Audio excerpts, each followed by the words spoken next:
Past the top of the hour, karibu sana. From that moment of motivation, we get to the business of the day right here on Morning Cafe. That very first program on TV47 starts your day on a very good note. From a bit of exercise, it is important that we are enlightened on what is happening right here in the country and across the global fraternity. And I am here to do exactly that as we get into this candid conversation as to politics and so much more. There's still so much that is happening in the world of health, as we are reminded to be careful on these times where the COVID-19 cases continue to shoot up. We also are reminded to make sure that we take care of our students, in terms of education, as adjustments are being made in the education sector to make sure that the competency-based curriculum is well brought on board. And so we'll be looking at all this, but above everything, the conversation of politics is one that does not leave our mouths until the August and beyond, until that is the 9th of August 2022,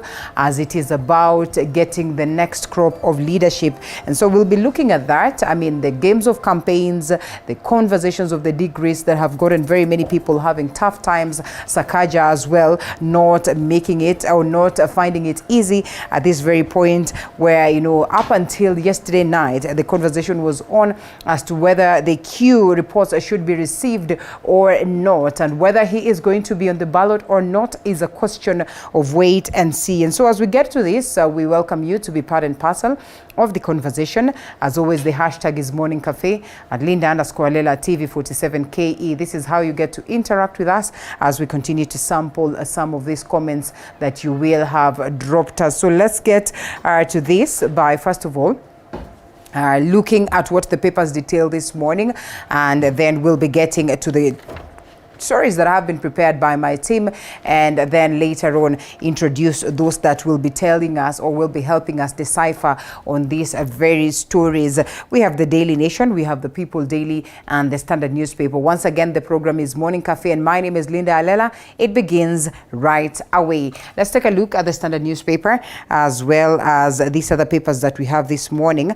We first of all start with the Daily Nation. Fall of Sakaja. It is the biggest story, has been the biggest story for the better part of the week. The Nairobi super senator is caught in a race against time, that is over the validity of his Ugandan university degree that could have a possibility of locking him out of the city governorship race. 2 days of high drama culminated yesterday in the revocation of his papers by the Commission for University Education and his lengthy tirade against President Kenyatta, accusing him of personally supervising his fall. Is it the case or is it not? The drama continues and continued last evening as a tribunal hearing the case against him refused to admit the new letter from the Q, that is the Commission for University Education. And so we'll be looking at this, continue to unpack the same as we all get to see whether he is lucky enough to survive. National debt, Kenya defaults on 5 billion Aurora and Kimwarer loans, unable to meet his international debt obligations. The government piles on the interest and penalties and shows new report by the Auditor General. This at a point where we have seen the Parliament adjusting the debt ceiling upwards to 10 trillion, something that has been castigated by some of them, arguing that this will hit hard on the common mwananchi. And just why is it that we're not able to sustain the debt as well as our very own budget, not getting value for money from those that we have incurred, is a question that continues to linger, as we all hope that we get leadership that is going to make the necessary adjustments, get us off the hook, and as well make sure that we are able to boost the economy. On the question of justice, NTSA in court of car theft and logbook fraud claims. Well, in court filings, the National Transport and Safety Authority is accused of aiding an insurance agent fraudulently acquire a client's car. That's pretty much unfortunate. cabinet, as captured on page 27. The case ongoing, and we'll be getting updates of that as we continue. Wajakoya and the making of a legend. Is he a legend? Well, now the Roots Master is changing the political game, even as he is accused of bad messaging. Speaking of an illegal substance, one that, as a country we have not legalized, and therefore conversations continue as to whether this is the direction we should take.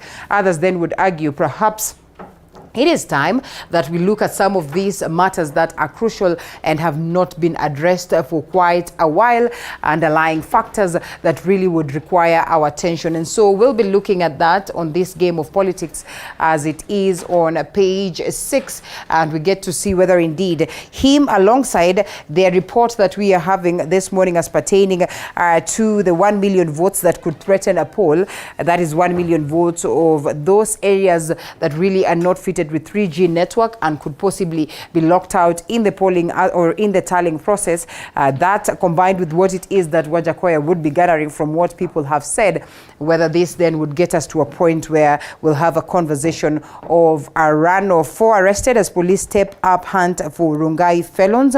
Detectives are pursuing 6 men captured on security, that is surveillance cameras, attacking and robbing a woman and in the city suburb of Rungai on a Sunday, are investigating the cash transaction histories of the prime suspects of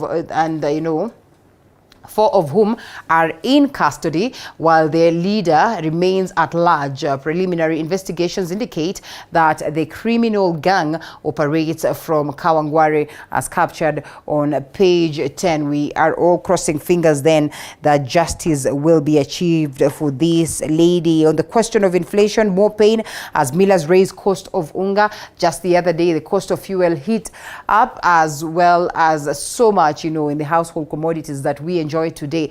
Unfortunately, the prices continue to shoot up by the day, and the prices of Kenya's maize meal staple have more than doubled in the last 2 months, with a 2 kg packet of unga now retailing at an average of 200 shillings in parts of the country, up from 85 at the start of the year. That has been captured on page 8, something that has got the government, being accused and fingers being pointed in quite a heavy way. 53 days to go for us to get to the polls. These other people also are not facing it easy on the question of their degrees. And so we're looking at birds of the feather. They will pass the degree test. That is a question that is being asked. Plus, why judiciary is a weak link. Is it a weak link? That is the question that has been asked for the longest of time in terms of getting us justice, addressing the questions of corruption. We have Linturi, we have Senator Cleophas Malala, and we also have Simba Arati, Granton Samboja, as well as Wavinya Ndeti. These individuals with questions on their papers, that is education papers. We'll be following up on this to keep you up to tabs as to what then the IABC will declare. The People Daily, the front page of the People Daily on this 16th day of June 2022. Ngilu drops governor bid as Raila taps her for plum job. A story captured on page 7. Many would argue that this was bound to happen as the people of Kitui seem to be warming up to Malombe, and therefore in the event that Baba is lucky enough to get to the level of presidency, then it's a sure deal that Mama Charity Kaluki Ngilu is lucky enough to get a position in his government. Raila Odinga says, I hear that the people of Kitui are warming up to Malombe, and therefore I will take Mama Ngilu to Nairobi. All the best as we look at the matrix of the politics of Kitui and the Ukambani region. 2 seized in Rungai crime probe. Arrest raises number of suspects held to 5 as pistol found, as captured on page 8. We have touched on that briefly. State budget cuts hit Ruto, pushed corner. Deputy President's campaign suffers setback as a reduced allocation to his office forces him to foot his very own bills. A story captured on page 4, raising questions as to whether then he's been campaigning or he's been pulling or pushing his activities for the election using the government's monies. Well, this is one thing that we would be interested to focus on and get to understand the ramifications of the same and why this is not legally proper. Big name struggle all the way to elusive finish line. Sonko is there, Kangata as well is there, and as we can see, the face of Polycarp Igathe and Kangata can now focus on their campaigns after tribunal dismisses petitions challenging their eligibility to vie, but battle still lies ahead for Sonko and Sakaja. We'll be looking at that. Super Senator right there, purported revocation of my credentials, he says, is null and void and politically instigated. Just how political can this get? We'll be looking at that as we continue. Front page of the Standard newspaper, more or less the same stories. Johnson Sakaja man under siege. We'll be looking at that. What state shock plan to end subsidy of oil means? Well, the Treasury plans to phase out the fuel subsidy program that has cushioned Kenyans from the shocks of high petroleum products prices, while claiming it benefits the rich and the expense or at the expense of the poor. And we explore the arguments, as they would say right there. Story captured on page 4 and 5. The 1 million votes that could threaten a poll results transmission, and with less than 2 months to the election day, the IABC bosses are scratching their heads over the transmission of nearly about 1 million votes in some 1,200 polling stations that lack network coverage. And as a commission chair, Wafula Chebukati, and communication authorities, that is Chief Ezra Chiloba, engage in political ping pong over who then should take responsibility on this. As captured on page 6, we get to understand that 53 days to the general election, what adjustments need to be made to make sure that we do not go through these troubles that could trigger a runoff, as many would argue. Father and son enroll for lower primary school, a story captured on page 3, interesting one. In that quest for education, really it does not limit anyone. All the best to him. Friendly fire rocks Raila Ruto teams, a story captured on page 8 and 9. This as they make campaigns and adjustments as to making sure that they are lucky to garner the presidency, if at all such is the case. And not just the presidency, but they're looking forward to all the other tiers, the other 6 tiers of governance. We're talking about the gubernatorial position, the senatorial position, women representative, members of parliament, and we also do not forget the members of county assemblies, and now plus the presidency. It makes it 6. KRA's new system to catch cheats, a story captured on page 26. You might need to see this so that you're not in the wrong books of the tax collector. And those are the key stories that have been captured right here. We'll be looking at them later on in depth, and above everything, also just looping in the views of the guests that I'll be having this morning. Not much happening on the roads, just by a glance. You can see it's a clear and smooth ride across the different parts of Nairobi. And in the event that there's something that is alarming, I'll be here to keep you up to tabs. Just an overview of the same, pretty much of an ease. As always, you'll find tenets of traffic around Pangani area in the mornings as vehicles try to find themselves into the CBD around Juja Road. You find some pockets of traffic on different parts of Juja Road, occasioned by, yes, the movement to get to the CBD as well, the outer ring area. And as you connect to join the Juja Road, around this area, you'd always find tenets of traffic. It doesn't look bad though, because, you realize that after a short while, then it eases up, and then people are able to traverse the different parts. That is from this very roundabout. Another area that could be alarming, this is around the Komarok area. That doesn't look so bad. Let's see whether there's any other part. This is the outer ring road going all the way down to Embakasi. That is on Airport Road. Not looking so bad. Down around Embakasi, that is at the Airport Road, is where you find some tenets of traffic that really are not so bad. That would get you delaying. And on this other side, Mombasa Road is not looking bad this morning. Imara Daima from these areas of Cabanas and going all the way down to the Capital Center.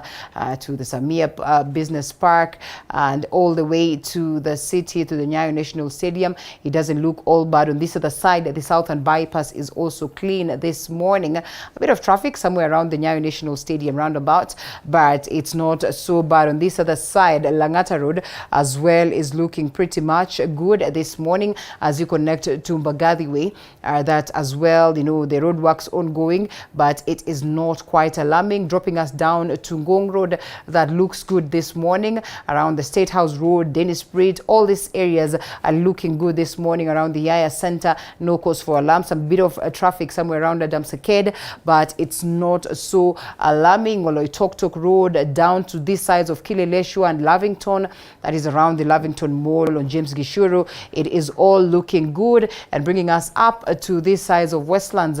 Again, there is no cause for alarm. From Westlands, you connect to these other sides that you get to Red Hill Road and down to Limuru Road, not looking all bad, and down also to the northern bypass. There's really no cause for alarm this morning. In case of anything that happens around where you are, then I'll certainly be here to keep you up to tabs. Now, let's shelve this for a moment, and we take a quick breather, and we come back, probably expound some more on what is happening in the world of news. There's so much that has been prepared by my team that we'll definitely want to look at. And then right after that, we engage the guests of the day. Remember, the hashtag is Morning Cafe at Linda_Lela at TV47KE. So we take a look at all this, but in a short while.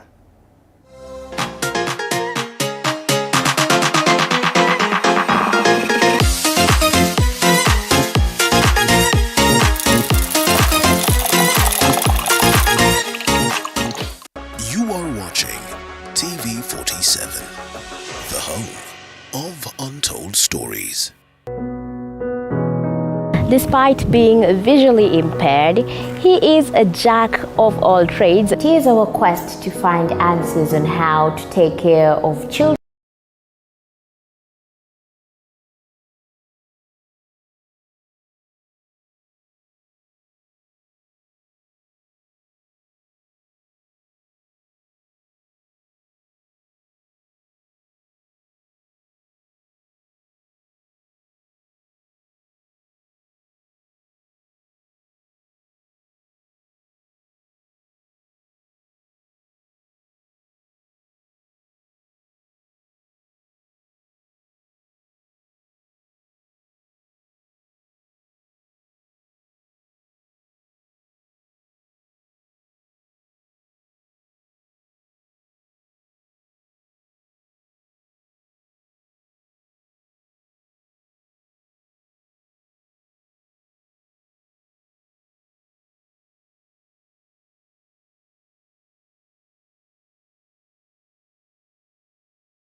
is being led by a rogue ex-police officer. Police are reported to have recovered one pistol, cash money, proceeds of the robbery, and items such as clothes worn by the robbers during the Saturday night raid. Yesterday, detectives arrested two men after 240,000 Kenya shillings was withdrawn from a money transfer agent in Mweki, Kasarani. The leader of the gang is said to have forced the woman to withdraw the money and sent it to an agent in Mweki. The operator was arrested together with the man who was sent to pick the money, and they are part of the suspects being interrogated. The criminals were caught on CCTV cameras ambushing the woman immediately she made her way inside her compound, smashed the windows of her car using a machete before ransacking the vehicle and dragged her inside her house at gunpoint. The police believe the dragnet involves many other criminals and a manhunt has been launched to bring all those involved to the book. Mwangi Maina, TV47, Nairobi.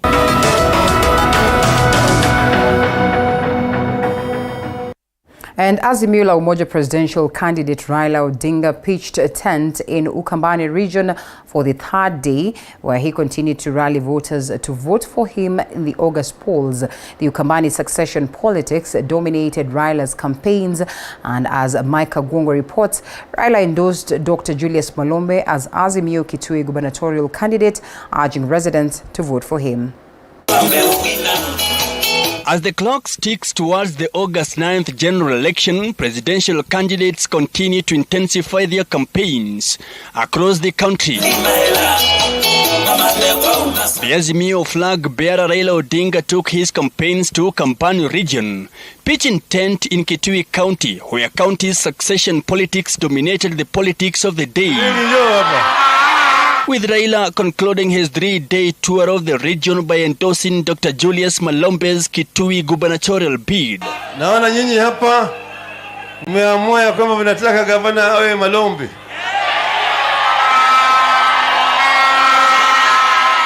Odinga at the same time revealed his plans to assign Governor Charity Ngilu a docket in his administration after the August 9th polls. Naona hapa nyinyi vile mmeamua Mama Ngilu mtapeleka Nairobi. Alafu Malombe hapa sasa. Tuko na wengi wale wanaomba kiti au viti na vyama vya Azimio. Na tunasema nyinyi mtaenda huko mchague. Dr. Malombe is making a comeback using the Kalonzo Musyoka-led Wiper Party's ticket. Odinga rallied the residents to support his 5th stab at the presidency in the August 9th polls with a pledge of addressing the perennial water crisis, food insecurity, unemployment and transport crisis in Kitui. Paka tubadilishe mtindo. Tubadilike njia vile tunaendelea. Adui mkubwa ya Kenya ni kitu inaitwa ufisadi. Ufisadi. Hujuma mwana wizi ya mali ya umma. Jamaa naiba pesa zenu, baada ya narudi naye hapo kwenu kufanya harambee. Sasa ile ambaye yeye anapenya kule ni mmemama kama sindano. Baada ya mwaka moja mfyonza damu amefura kama kupe. Speaking while addressing rallies in Mudha and Mutomo towns in Kitui South, Kwavonza in Kitui Rural, Kalundu in Kitui Central and Mwingi Town, Odinga reiterated his administration's commitment to implement numerous water and agriculture projects across the county to make it food and water secure. Nimesema walimu wote ambao tayari wameshafundishwa na wanakaa nyumbani hawana kazi, kuanzia mwezi wa Septemba mwaka hii utaandika yote tuajiri kazi na Mungu akanipa imani kwamba ili kuokoa Kenya kutokana na wafisadi wakora ambao wakichukua mamlaka ya Kenya hii hatutakuwa na nchi inaitwa Kenya. Nikaamua kwa roho safi nitamsaidia ndugu yangu Raila Amolo Odinga. Nani amengaikia wa Kenya? Nani amefungwa mwaka 9?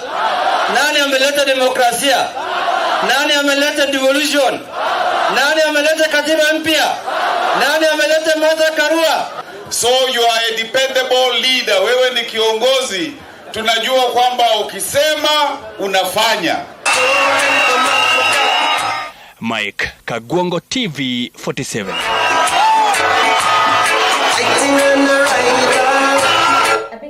Elsewhere, the Azimio la Umoja running mate Martha Karua has urged Kenyans not to vote in politicians with questionable integrity, citing that Raila's government will ensure equitable distribution of resources and tame corruption. Paul Muniu with the details. The country has been losing through, on the monies that the countries have been losing through to corruption. Azimio's running mate Martha Karua today toured parts of Kirinyaga and Embu counties in her bid to popularize Raila Odinga's presidential bid ahead of the August polls. Addressing Kerugoya residents in Kirinyaga County, Karua cautioned Kenyans against electing leaders with questionable integrity, vowing to deal with any corrupt leaders if the Azimio coalition, One Kenya, forms the next government. Hakuna mtu amepewa jina na mama ya ufisadi. Kwa hivyo tukisema tutapambana na wafisadi, tunaongea juu ya wale wote watapora mali yenu. Awe mtoto wangu, awe dada yangu, awe mpinzani wangu, sheria ni ile ile kwa kila Mkenya. Kwa hivyo ujumbe wangu ni ya kwamba serikali ya Raila Amolo Odinga, serikali ya baba na mama, itachunga kila Mkenya kwa njia ya usawa. Speaking during her tour of Embu County, Karua said the Azimio government will focus on boosting and reviving the ailing economy, urging Kenyans to vote for Raila in the next general election. Azimio ni chombo cha kuunganisha Wakenya wote bila misingi ya kikabila. Azimio ni chombo cha kuleta ukombozi wa kiuchumi. Manake walio wengi wamepinyiliwa chini kiuchumi. Lakini lazima kila Mkenya awe na ile mahitaji muhimu, ile bila mtu hawezi kuishi maisha bora.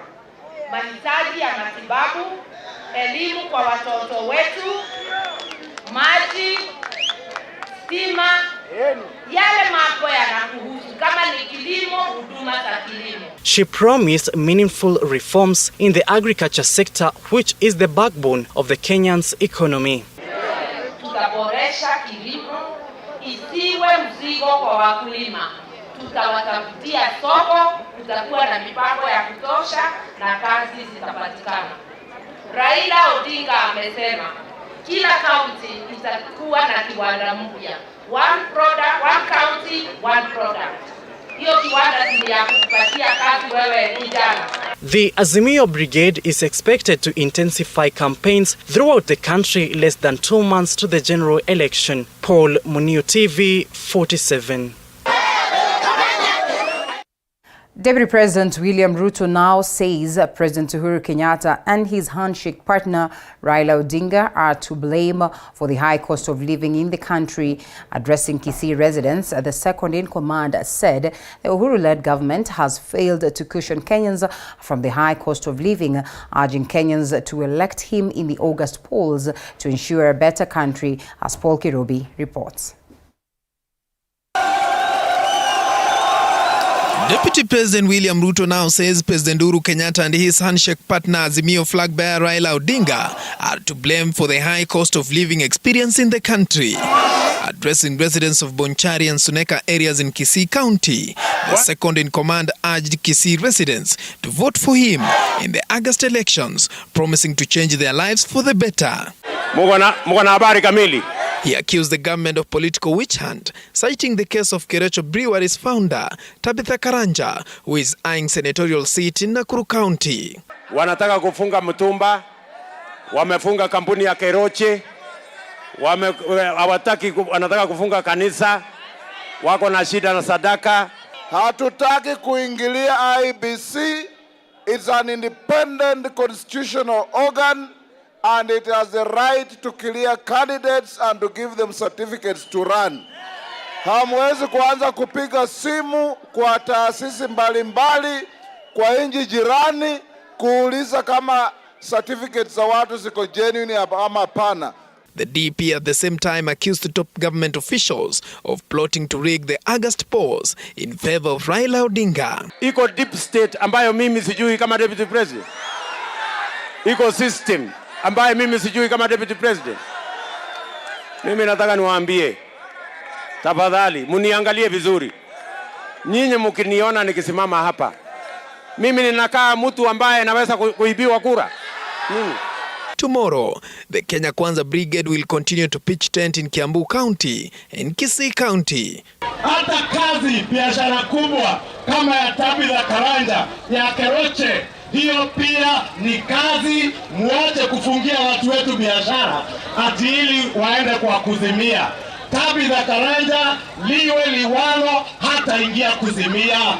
The same way your family was exempted from paying stamp duty when CBA, Commercial Bank of Africa, bought NIC Bank. You are exempted from paying 330 million, Mr. President. Why should Tabitha Karanja be punished? Chama chetu cha UDA, sisi ndio tuna represent future ya hii nchi yetu. Wale wengine ni watu wa historia. They represent the past. Nyinyi ni kaunti kubwa sana, na mmoja wa wale wa kaunti inasalisha uchumi wa taifa letu. Nia yetu ni kuhakikisha kaunti kubwa kama zenu zinaweza kufanya hata zaidi ili nchi yetu ikaweze kunawiri, iweze kujimudu, iweze kulipa kodi yetu sisi wenyewe na kujisimamia kama nchi huru. Paul Kirobi, TV47. Away from politics, in a move by the Energy and Petroleum Regulatory Authority, EPRA, to increase the cost of fuel by 9 shillings continues to elicit mixed reactions in the country. Kenyans have expressed fears that the move will affect the cost of living in the country, with Cheptoboit with the details, with majority anticipating a hike in prices of basic commodities. Cheptoboit reports on that. The Energy and Petroleum Regulatory Authority (EPRA) has increased the pump prices by 9 shillings per litre, pushing the cost of super, diesel and kerosene by 159 shillings, 140 shillings and 127 shillings respectively in Nairobi, the highest in Kenya's history. Kenya's economy is diesel-driven, and this means that manufacturers, farmers and service providers will pass the increased fuel cost to customers, which will further hit households and businesses. The high fuel prices featured in the Senate's agenda, with the senators today discussing the same just a day before the Senate is adjourned tomorrow. Initially, Madam Speaker, it was a minimum of 30%, but now, because they've realized that it is within the law and it is protected by law, they are now amending the regulations so that it caps importation of by National Oil Corporation to 30%. You know, this is the handshake government, and Senator Ledama, Madam Speaker, is a close ally of former Prime Minister Raila Odinga. I think these are issues that should have whispered to his big brother Uhuru Kenyatta to address. Tayari wa Kenya wamekuwa wakisononeka pale, hata kuweza kupata chakula mara 2 kwa siku imekuwa ngumu sana. The hike in fuel prices has elicited mixed reactions among Kenyans in Nandi County, with public service vehicle operators saying this is a setback. Unashindwa uji ilikuwa 20, sasa ukiuzia watu shilingi 25 ama 30 hawataki. Sasa hizi magari zetu tunakuja na mafuta 2000, sasa tunakunywa 4000. Tunashangaa tutaenda wapi? Bomet County Governor Hilary Barchok has hit out at the government, saying that it has exposed Kenyans to suffering due to the high cost of living, further drumming up support for the bottom-up economic model. Wanasema tutapunguza gharama ya maisha. Na kama wako na uwezo ya kupunguza gharama ya maisha, wapunguze leo, wasingojee mwezi wa 8. Elsewhere in Mombasa County, residents have threatened to hold protests due to the high fuel prices. Na hivi sahi kulingana na hata ile hesabu niko nao, hata naenda nyumbani bila, na niko na watoto na kuna watu wananitegemea. Hata hizo kura tunaona pia hatupigi kwa sababu mafuta yamepanda. Washukishe mafuta, tunakulilia rais. Mafuta yashukishe mafuta. Unga umepanda sasa kilo moja ni 120. Wataka tuende wapi sasa? Alafu mnataka tuwapigie kura. The National Treasury is now seeking a gradual adjustment in fuel prices so as to eliminate the fuel subsidy, which has been cushioning Kenyans from otherwise high fuel prices amidst increased global oil prices. Chepto Boit, TV 47.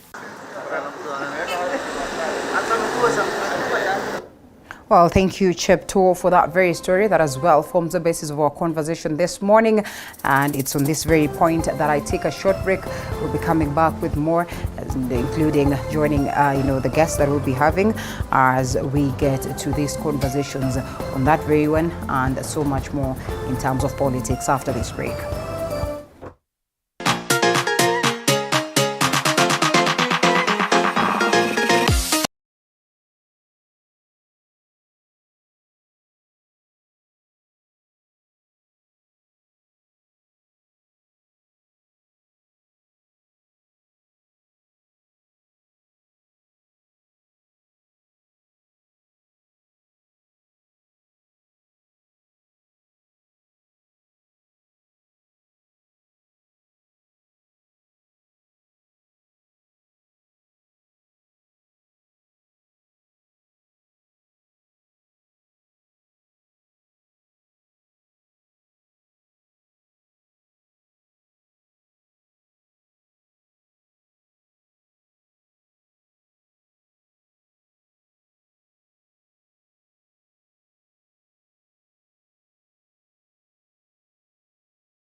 The solid waste, all that can break down.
On ground as well as Rauka with Morning Cafe. But importantly, it is at this very point that we put these leaders to task. Some have been there long enough and are still seeking fresh mandates to represent Kenyans on different quarters, and therefore this conversation is pretty much crucial because out of what they say, then the people will decide whether they are the right figures to take us through the next dispensation.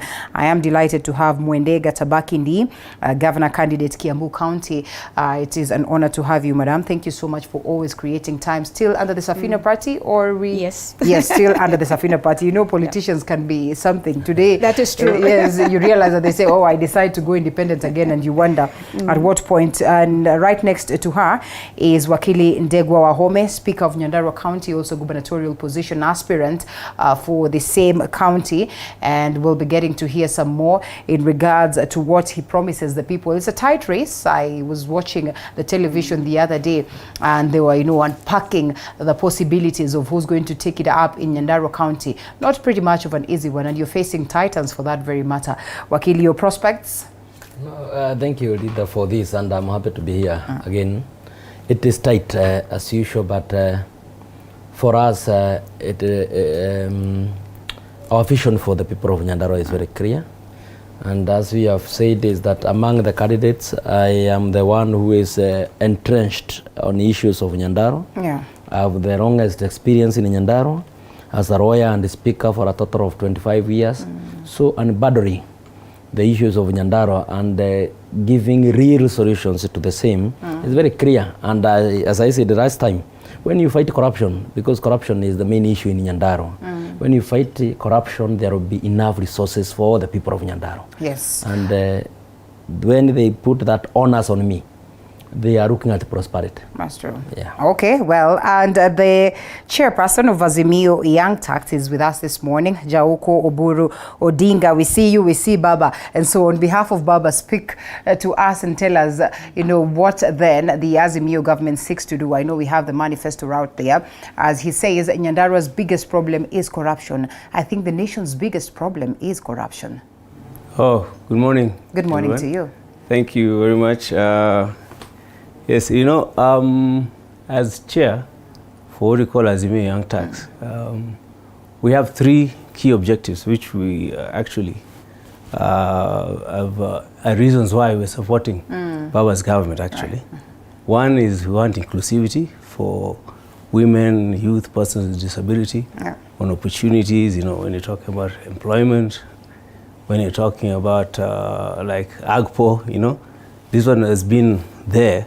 In the, you know, we have, I think Kenya, we have all the right things written in paper, but the implementation part is an issue. Then the second one is what we call economic empowerment. And you know, the Azimio, we are saying this is the third and now final liberation, which is economic empowerment. And then my brother governor here, I'm happy to hear him talk about the third one, which again you stressed, and that's corruption. So those are the three things, key things that we say are killing the Kenyan dream. And so we support Azimio for that reason, that we believe that Baba can actually fix this. I mean, he has examples. If you go back to his history, even I just take one simple one, you know. When there's a time when I remember I went out for a while and to study, and I came back. And when I was driving on Mombasa Road, I was not sure if I was on Mombasa Road from the airport. I mean, it's so squeezed. Things were built all over the place. Right. But then, you know, Baba was a minister for roads. And he said, look, there's a master plan for these roads, and they're not, it doesn't have to be drawn by consultants now. The plan was drawn by the colonial government. And when this plan was brought on board, you see it now. You see Thika Super Highway. And believe me, when we talk about that kind of thing, in order to put that highway there, for those who were around then, you know, there's a lot of things that had to be demolished. Yeah. And many Kenyans believed that they could not be demolished because maybe they belonged to the who's and the who's. But because of that kind of determination, with love but with a good stick, we're able to have that. And then you can just see what infrastructure just does. Immediately you have that kind of highway, you have all the universities that are there. If you start counting from Nairobi as you go to Chuka and you go on, I mean, there's you know, medical facilities and business is booming. Right. So in all this, you know, people will question the long-term projects that we always say. For instance, infrastructure. Today, President Uhuru Kenyatta's government boasts of, the numerous gains they have done infrastructure-wise. But again, people are asking on the question of priorities. That is fine. This could be a long-term investment that is helpful towards making sure that we enjoy development for the rest of time. But then again, the question of priorities, you get it right on infrastructure, you get it right on, long-term policies that you have set and long-term, investments that you have set, and then you get it wrong on the short terms. For instance, high cost of living, you get it wrong on the difficulties that Kenyans really want addressed almost immediately, Ndi? Let me start. Thank you, Linda, for giving me this opportunity once again. Let me go to Kiambu County, where I'm coming from, and I think the issue you've raised is very pertinent. The top 3 Kiambu issues are, the first one is leadership, lack of leadership. Because we say, even in my mother tongue, that if the cow which is leading the others is limping, they never get to the water. And you'll see that in Kiambu today. Kiambu used to be the cradle of leadership. The first government, let's start with the first president of this country, Kenyatta, came from Gatondo. We had people like Waira Kamau coming from Ruiro. The original team of leaders that we know of actually came from Kiambu. But what has happened over the years is that leadership, we voted for politicians without leadership credentials. So the county itself, which used to lend the national government money, has gone down to a state where it cannot sustain itself. That is one. The second problem that we are facing today is a division between the people. It doesn't matter what you do on the infrastructure side. You can have the best roads, you can have the best bridges, but if people are not together, if homes are broken, because I'm coming to the third one, which is our social fabric, which is totally broken. If homes are broken, if people are not together, then it doesn't matter what you are doing on the infrastructure. Today, our biggest problem is people cannot put food on the table, okay? There is, in some of the sub-counties like Kabete and Kikuyu, which I've visited recently, food is a very big issue. They're being given food, unga, rice, dengu, etc. It does not matter what infrastructure you have if people can't eat, if children are sleeping hungry. So I would say, just coming back to what you've just said, you can have the best infrastructure, but as long as it's not productive there and then. For example, look at Thika Road. Thika Road costed about, Thika Superhighway costed about 30 billion. And, I know this because I worked for the African Development Bank, which actually funded the project. But if you see what Thika Road has done, it has generated so many economic activities, so many, and you can see it. It has changed the distance between Nairobi and Thika. You can see the economic growth. Look at SGR. We've spent about we are actually paying 80 billion per year on how much we have spent on the SGR, but you don't see those economic activities on the SGR. So this is infrastructure we've invested in for long term. I don't know, the next maybe 10 years, we won't see any, we won't see any impact in the next 10 years, and yet it's costing the country, it's taking the country to its knees. So the balancing act is very important. That's what we've not been doing. We've just been putting money in infrastructure, but we are not looking at the short-term gains, so that now we are here with, yes, SGR, we have what, but yet people cannot put food on the table. And for me, that's a failure, a very big failure on the government side. I don't know how best they would have done it different to make sure that we are not at this very level. Wakili, you realize that the prices of fuel shot up. And that then automatically means that it's the prices of everything that will shoot up, for instance, in the household commodities and all that. So when we are looking at this and picking it up from what, Mwende speaks of, reality is that, yes, there's that need to look into the question of infrastructure, but as well, we need to create a balance. Just how best could the government, do this to make sure that today we do not speak of a deputy leader or a deputy president who points a finger at the very same government that he serves to say, you know what, you have orchestrated the troubles of the people of Kenya today in terms of the cost of living? I think the main problem is that This government is fascinated with big business. And when they are doing very, very big infrastructural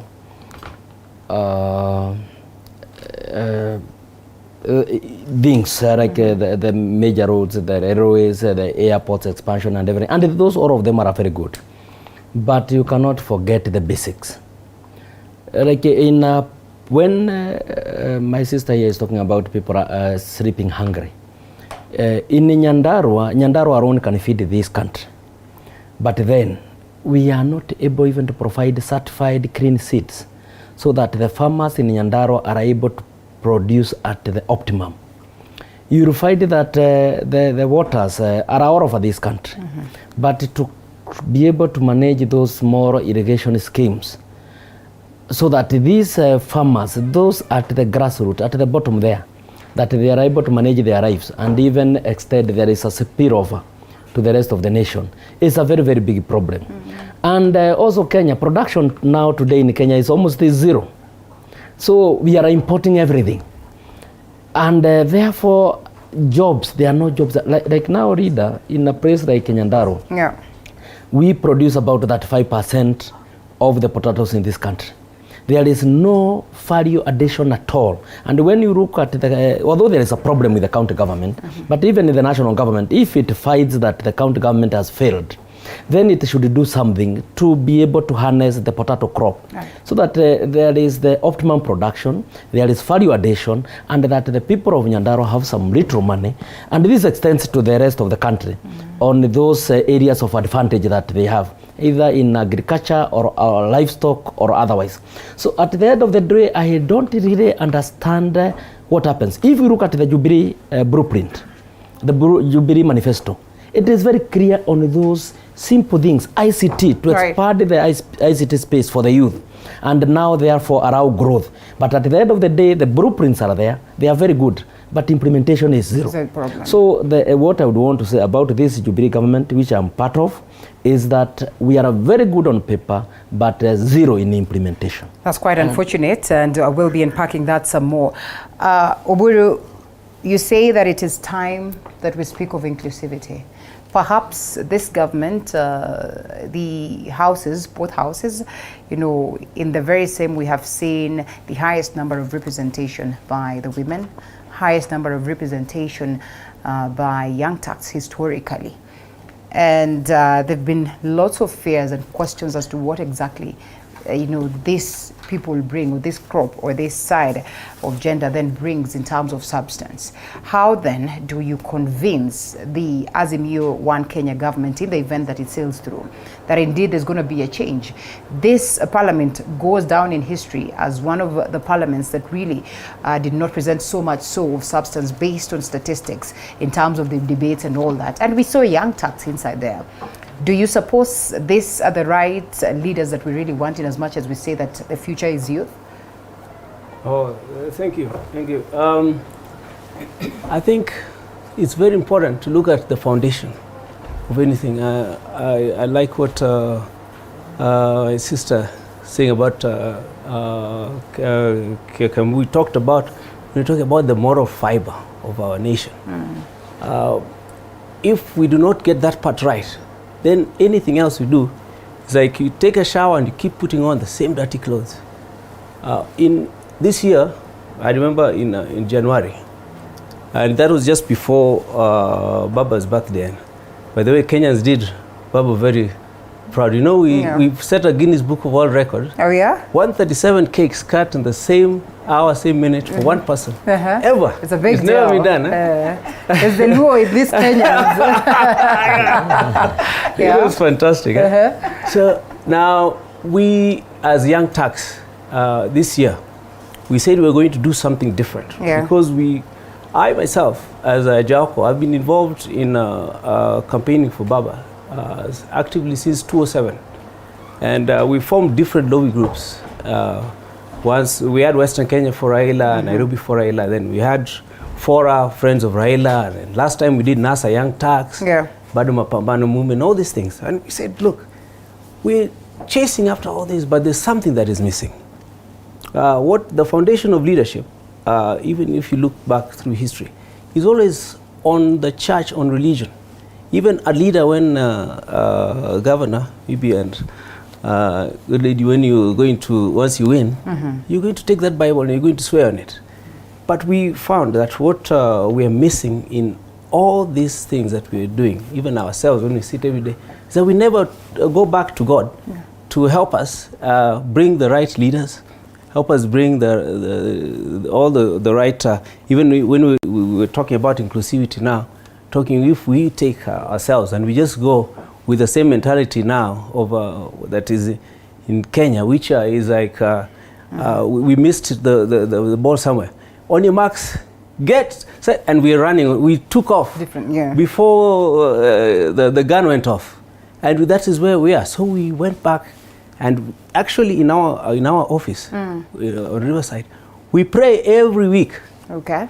1 hour. Divine intervention. Divine intervention. Right. In fact, we have a movement called Azimio clergy, and that Azimio clergy includes not only Christians, Muslims, Hindus, and everyone. We are talking Kenya. We say, and they pray for us. Actual prayer, not siasa ambao ati Mungu apeni haraka alafu we now go to the politics, because we believe that all those three objectives that we are talking about can only be sorted if we go back to God and let God lead our country. Let God give us the leaders. You know, as human beings, we've taken over, and we are appointing ourselves and then swearing ourselves, I don't know on what. It's not right. So this is Baba has sworn himself in at some point in time. Do you people get to the question president. him? Have you not questioned him on that? I mean, one would want to argue that would be treasonous, even though he is an enigma, as they would say, and therefore they would not be touched. No. I'm telling you, when you see me here, I was born I found Jaramogi, my grandfather, in a race. There's an ideology that he was promoting, a people kind of ideology. He believed that everybody should get a share of the pie, the dream that is Kenya. So we were brought up in that. So we never moved from that. That's why, you know, when Baba goes somewhere, people go there without being paid. Okay. You just find somebody's, like they were doing something, they say, I'm busy doing, but now I have to go and listen to this guy, because one, he's been consistent, persistent, and is always... Has he been consistent, really? Because people today are complaining of the fact that the Baba of yesterday is not the Baba of today. The Raila Odinga, who was on opposition and always castigated and watched and, you know, questioned the government, is not doing that today. He has changed tact, and this tact that he adopts doesn't seem to entice many, and they are worried as to whether indeed we're going to see any difference in terms of making the nation better. And as it is, historically, we can argue that, well, Kenyans are on their knees, and therefore, is this really a good tact after this break? Thank you.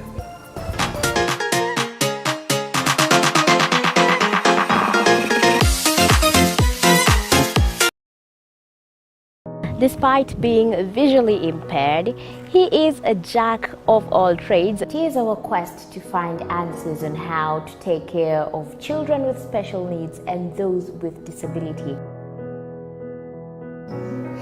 You do not need to see musical notes to understand music, but rather to have your soul feel the vibe.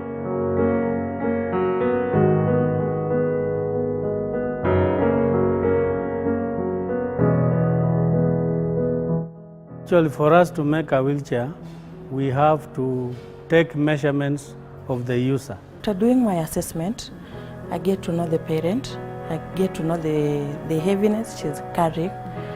Disability comes at different stages of life.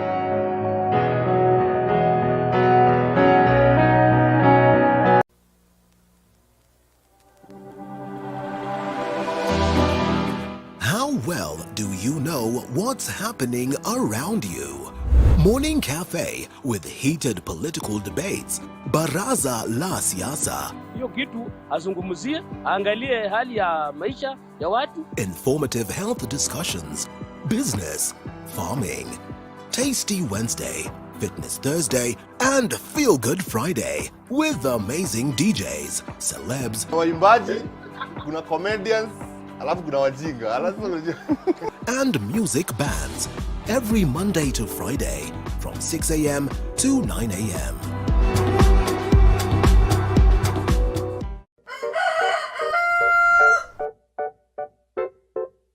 The next set of millionaires are farmers, as we know agriculture has been and still is the backbone of our economy.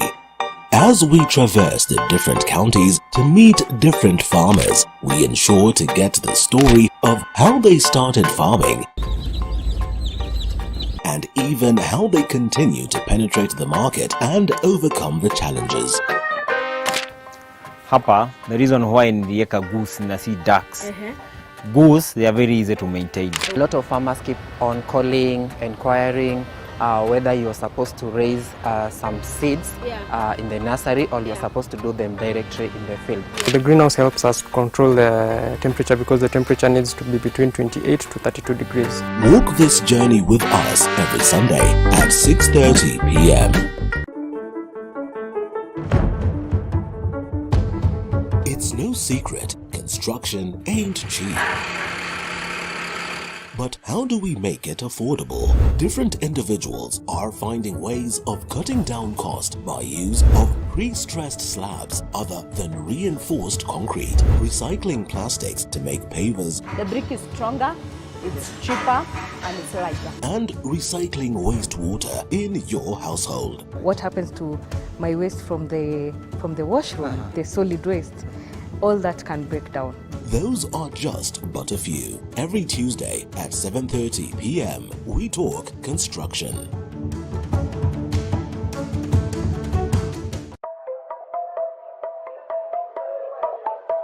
There's no alpha without an omega. There's no lead without any followers. No man is an island. We need each other. We need this conference. We say it, we do it, we act it. Kama una mpenzi wako, kila siku kama nilivyosema, kila siku mwishi mapenzi. We don't toe the line, we set the standard.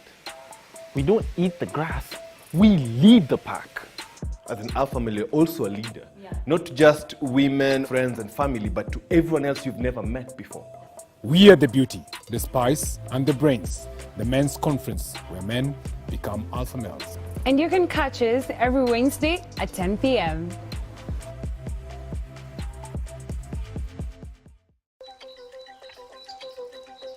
This is The Grind.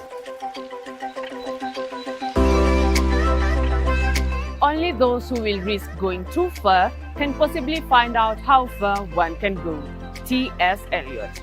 So I decided, let me just take this up, put the teaching on hold first. Let me try see where this can go. I mean, the opportunities are a lot. But is that all you need? Oh wait, there's more. This seems a little too much. Let's slow it down. You do this is something you do out of passion. Join me, Violet Njoki, as I navigate through the maze of the increasingly dynamic business environment and quiet down the noises. As I help you flourish in business every Monday at 7:30 p.m.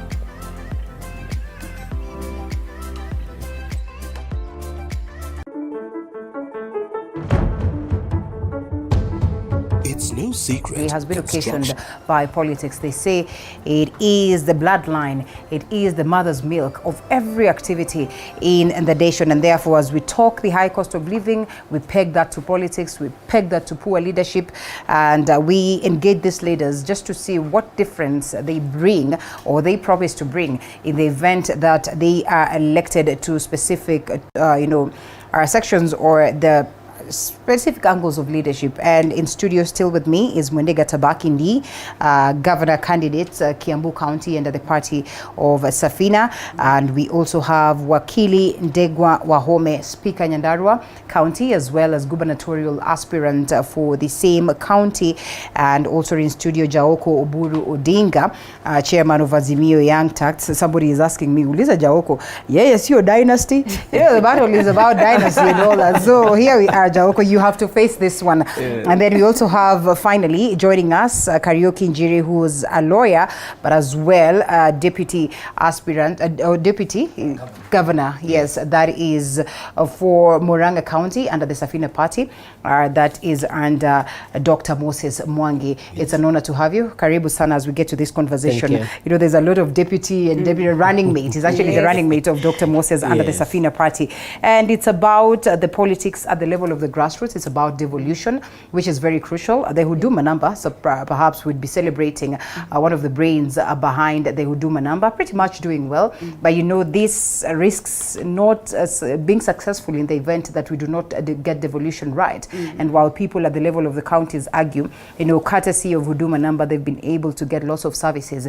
If we do not get, you know, it right at the level of the counties, if we do not have the right governors, then this as well will be something that goes down the drain. So as we get to this conversation, Jaoko, before I get you in, I think it's only fair that we get to hear the voice of Karaoke as he tells us what the ground is like in Murang'a County. Sibling rivalry, I'm told, you know, is playing out at the level of the county. Murang'a is huge. Kiambu County is pretty much huge in terms of the figures that are there. Do you suppose that you stand a chance? Yeah, definitely. We stand a very high chance. Dr. Moses Mwangi has run for governor seat thrice. That's 2013 and 2017. And in 2017, he did commendably well, moving from 40,000 votes to 160,000 votes. My prediction is that whoever wins the governor seat in Murang'a will not get above 240, because you're talking of 8 candidates, and we have 4 very strong candidates, Dr. Mwangi being among them. And we have traversed the entire county, and I'll tell you, the voters are very responsive. And Dr. Mwangi, being that manager he is, as opposed to a politician, and having been there twice, is likely going to get this seat. Okay. Yes. All right. This occasioned by the fears that we're witnessing in the mountain. I am told Nyandarua is crying. I am told Kiambu County is crying. I am told Murang'a County is crying. They say the hustler or the chief hustler has really managed to make gains at these very levels. But then again, there's some essence of rivalry that comes along with those ones that support him. In Thika, for instance, and that is Kiambu County, we saw Wainaina Wajangu losing this, and to some level or to some extent has shifted his allegiance, because he argues then, well, the UDA side, or better yet the Kenya Kwanza side, is not really battering his bread as he should expect. We're talking about 6 tiers, which is crucial. You want to be in government as the president, and you have proper representation across, you know, the counties. You want to have senators that are under your party. You want to have women representatives, as well as members of county assemblies and members of parliament. In such a conversation, how unfortunate is it for a president to go out there and request for this, looking at what Baba did in Kitui yesterday? What I would say, as a country, because of where we are at our stage of political maturity, we must move away from the politics of personalities. That it's Baba, it's Ruto, it's Uhuru. We must move away from the politics of personalities to the politics of issues. What are the issues? What is affecting people today? I tell my people of Kiambu that in choosing a governor, in choosing a president, in choosing the MCA, that they must remember what are the key positions here. The key positions, the people you'll be left with after elections are the governor, the governors, and the MCAs. They are the most important, because those are the people you'll be left with after the elections. I say, look at Kiambu itself. I always ask them, what has a party done for you? Show me one thing that a party has done for you. There's nothing. Parties don't do the work. It's the people that do the work. So I always say, focus on electing the leaders that will actually do the work that is expected to be done. We must move away from the party politics, that 6 Ps, whatever Ps. No, that for me, and I insist, For the people of Kiambu, that will not work. We have learned our lesson. We are down because of using that method of voting in. No, we must choose the leaders that will deliver regardless of the party they belong to. Today, when I started this journey, I started as an independent candidate because I was waiting for my hero in politics, Martha Karua, to run for the presidency because I believed she could. And I wanted to be in her team. But the minute she moved to Azimio and became the running mate, I had to change tact because then I was also going to be compromised. So I found a party that was ready to support women candidature. That is the Safina party. And you know, the chairman, Paul Moite, has really been behind me and really backed me up. And what I tell people, in being in Safina, I'm being neutral so that whether people are voting for they are in Azimio, whether they are in UDA, I want to be that governor candidate for all people. Because regardless of how the elections go, whoever wins, my people will still be my people, whether they were on this side or this side. And I must support all, regardless of their party affiliations. So we must move away from that party affiliations and personality politics, and look at the issues that we are facing today and who are the best people to resolve those issues. Yes, for the records, I have heard Madam D here before, still maintaining that she, vies under Safina party, but at that very moment also, Jimmy Wanjigi had declared his interest. And the aspect of one saying that is fine, I could be vying under this party, but it does not mean that I subscribe to the ideologies of the person who's vying for presidency under this party. It's not easy that you would find people saying that, and so that shows some essence of, I don't know whether that is not loyalty to the party, but also speaks hugely about what she speaks of. It is about ideology, it is about what it is that you present on the table.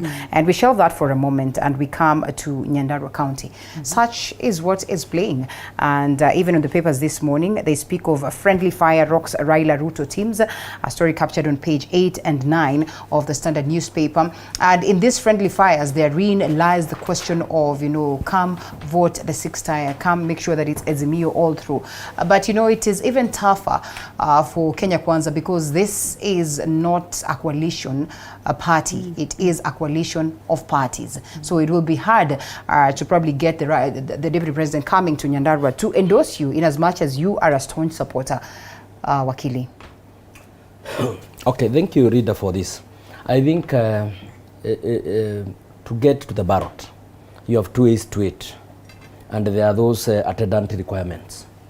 If you get to the ballot being independent candidate or through a party, most of us, because of numbers, you want to be together in a group where you can change ideas. We choose the party. But as my sister says here, is that the party will not do the job. It is the individuals who do the job. We have had people elected in the ODM, which have been in the main parties and the Jubilee, but you'll find that in some counties, same governors elected on the same party, but one county is moving forward, the other one is lagging behind, because it is about the person who is doing the work. It is not about the party. The party is merely a vehicle that delivers you to a certain destination so that you can undertake some duties.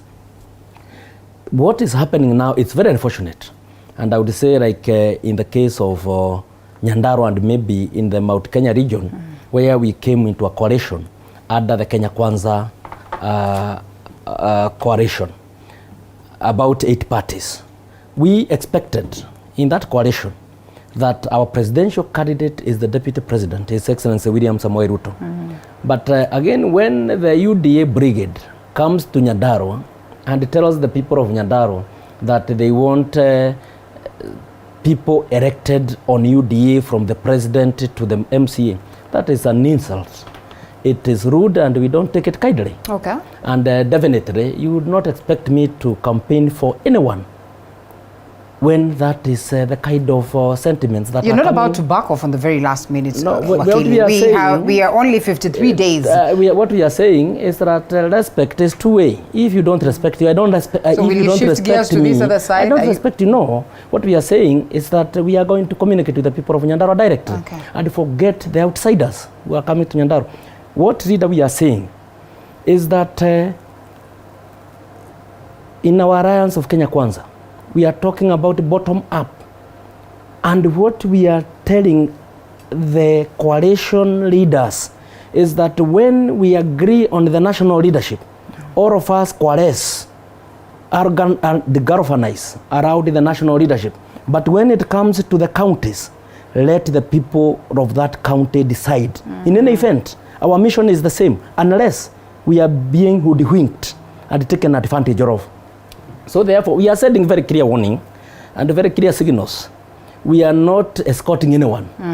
We are a part and parcel of this governance structure that is Kenya Kwanza. If somebody or some group of people think that we are a mere manamba in this bus, that we are nowhere near the steering wheel, we are going to backtrack and we are going to do what we have to do to ensure that we secure our space, talk with the people of Nyandarua directly, and then move on. Otherwise, I think you have seen it in Murang'a, you have seen it in Kiambu, it has happened in Nyandarua, where our deputy presidential candidate will come to Nyandarua, and we are not even allowed anywhere near where the deputy presidential designate, Gachagua, Rigathi Gachagua, will not even allow us anywhere near the podium. And I'm supposed to be there campaigning for my presidential candidate, William Ruto. What are you telling me? Interesting. We are not coming to escort some people to offices. I don't know how different it is. We are going to fight for our spaces. Okay. And this is going to become clear. By the end of this month, it will be very clear. If there is no respect for Dego Wahome in Nyandarua, there will be no respect for the leadership of that Kenya Kwanza coalition. Okay. And I'm going to engage the people of Nyandarua directly on what I can deliver for them. You know, interesting, Oburu, they speak of Baba going to Ukambani region and realizing that, say, the people of Kitui are saying it is Malombe. And therefore, for a moment, he speaks to the person who's under Azimio hugely, and also seeking that gubernatorial position, that is Madam Charity Kaluki-Ngilu, and says, shelf your interest, let us have Malombe. They've been talking about zoning, which many people castigated, but it appears like it's more of a plus for the Azimio side. What would you make of this infighting that bedevils Kenya Kwanza, that is also somehow in the Azimio 1 Kenya in other quarters, and how then can they change tact at this very hour to make sure that it does not cost them such kind of loyalty? You asked me to advise them. Not them. I mean, speak generally in the angle of politics. And I mean, shots are fired. Shots are fired your direction as well. This one will want you to answer. But first on that one, I have the subject at hand. You are excited that it is happening that way. I actually, from again, when you go back to the history of our politics, it has always been what you define now as Azimio la Umoja. We want everybody to be on board. We want everybody to Is that even possible? Yes, it is. You can see it happening now. I mean, people are coming. They've seen, at first they were suspicious. Is this really Can I read this message for you? Yes. That probably would hugely relate to what you are saying. Yes. And Wario is sending this message and says, Linda, I am a staunch supporter of Azimio 1 Kenya Alliance. My party sits therein. But I'm just wondering why Azimio made Oburu's son to be the chair of Azimio Young Turks. They are making it a family thing now, and I am worried that this could cost us votes. Don't you think it's more or less? Yes, I mean, it's the people who are watching, and so you have to answer that. Okay. And while I also acknowledge the fact that, it's based on merit, I mean, these are questions that will arise. Yes. Now, just for fairness, let me start with the first one. Yes, you asked me about take your time. Baba and his reformist credentials. Yes. How he's always been the whistleblower and all. And people feel maybe he's not doing that. That was before we went for break. Yes. Now, myself first, as Jaoko, I am Baba's nephew. Yeah. My father is the eldest, followed by Baba. But I don't support him because we are blood relatives. I support him because I've seen what he can do. I used to be very close to my grandfather, and he carried on. If you say Fuatanyayo, he followed that. When we, if I just go, if you go to the Bible, there's a time when King Solomon, had to judge two women. over a baby. A baby, yes. And one woman said, cut the baby in half. The other one said, don't. No, don't. I'd rather they have it. This is what I saw from Baba. And actually now really sealed me in. When we were and it's happened in 2007, there's a point he says, look, if it's going to go this far, we stop there. Let's sit at the table. Let's agree on whatever we agree. But what we call Kenya, all that Kenyans have invested in sweat, in blood, in tears, with their lives, you cannot go down the drain. 2013 the same, 2017 the same. So for that, I boycotted Bwana. How can you say the same? Oh, no, but because you remember there's a point for the handshake to come through. Okay, so it took that kind of humility and humbling and just patriotism. Say, look, we want this nation to come together, and you've seen the magic of the handshake. I mean, even us, we were formed just based on the handshake. The handshake, yes. And we said this is an important thing. We said the young people, you have to take it to the grassroots, so that whatever benefits of that unity and the peace that we get do not get lost. Every young person has to own that. That's why we became the Young Turks, and I'll just get there just now. Now, the dynasty. The person who was supposed to make us a dynasty was Jaramogi Oginga Odinga. Now this man, when you remember, Jaramogi was Minister for Home Affairs, and he was in charge of repatriating land from the colonialists. No. He didn't take land now, when chance Jaramogi, for you people. you had the Nyanza, like what we call the sugar belt, and that was what, the cream. So people were saying, look, why distribute that? Why don't you just pick it and go? Jaramogi bought a couple of pieces of small land, which we have receipts, by the way, in our office, Jaramogi's office. Fair enough, when we were conducting just lifestyle small audits. Even by the time Jaramogi left us, our total land did not even reach 1,000 acres. I tell you that, humbly submitting. And if we had to go back again, we'd just do the same thing, because that land was not ours to pick in the first place. So, me, Jaoko, I grew up and I come to the point where I want to go to school. I want to go to university, for example. And I went to university in Canada. And now we had a debate with my father. The only time we ever disagreed with my father. He's a very, very gentleman and very guiding. He wanted me to go to India. He said, India, we can afford India. Because when Jaramogi was not agreeing with things back there, they really squeezed us. Any chance we went into business and really squeezed us. So at that point, he says, look, if you go to India, I can maybe afford it. But if you want to I wanted to go to Canada or US, he says, we'll have to do an Arambe or something. And the way we are, Nobody would come to believe that, yes. Arambe, I went to Canada. Yeah. Now in Canada, this dynasty, my brother or sister who asked the question, I washed dishes, I cooked food, I washed pots, I did everything. To survive and to get my degree. I see you're putting pictures of degrees. I am just about to come to that, yes. You see, I mean, the fallacy that we are a dynasty is not true. I mean, I'm just here because nimejituma. Okay. I feel obligated to achieve the Kenyan dream. I don't want to be sitting at home in Opoda in Bondo every time, and we with our people around us, we just barely scraping by. We have to come here now. The third one, just quickly. Briefly, so we have. How did I become chairman of Azimio Young Turks? Yes. I talked to you about fora and all these things. Kujituma tu, kujituma. And I am telling you, I do not kidogo tu pesa yangu kidogo na yours na wengine. We are just working together. There's no budget coming from somebody somewhere. We just go with our hearts. Okay.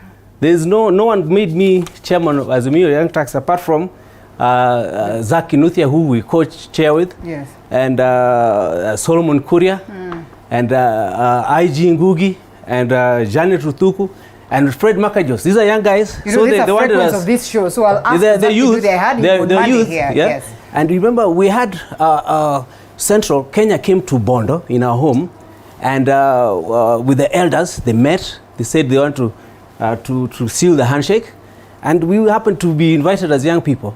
And I was from our family. I was told, Jaoko, look, these youth are coming, so you be the chaperone. The chairperson. Now, when we sat, no, not the chairperson. I was just hosting them. Yes. And then, but they challenged us from the podium that you guys, you know, why don't you make sure this handshake is preserved? Now, when we went to sit with them, I told them, now, you youth, form something. They said, no, we're not forming anything without you in it. Okay. I said, I'm not youth. Then they said, let's call it young tax. Okay. You see, that's where the young tax came, 18 to 35. And the elder brothers and sisters. That's all. Fair enough. But I mean, I hope you will understand that this is a family of history, and therefore sometimes allow us some extra minutes to understand some of these things, because these are questions that are being raised, and it is necessary that we get answers. Wakili, here we are. Just before you came in, we were talking about the high cost of living, the difficulties that Kenyans face today. What will it take for us to go and get the right crop of leadership that will be instrumental to addressing this mess that probably the Jubilee government then will be leaving behind? We first look at what position did our late President Kibaki leave this country? At least, if you look at today, 63% of Kenyans are living below the poverty line. And during Kibaki's time, we were talking of about 35%. Where did we get it wrong? This thing of suit. You know, you elect people because of political parties. You don't elect people because of issues. And I believe if we elect leaders because of what that leader is made of, because of the issues and the policies that they sell to the people, we will get the right people in the legislative, that is in parliament, in Senate, MCAs, and governors. Then we will be able to have the right government, have the right people in government positions and leadership positions, and we'll get it right. All right. Yes. All right, fair enough. I think on this very note, we take a short break. We come to the conversation of the degrees now that you mentioned it. I hope everyone has their photo ready for us to get to know. Gubernatorial position cleared, 100% clean for you. Yours is clean. Yours is as clean as well, because then your governor has sailed through. We are yet to see your photo. They have questioned Babas, you know, and so it is important that we get to this conversation. That should be after this short break.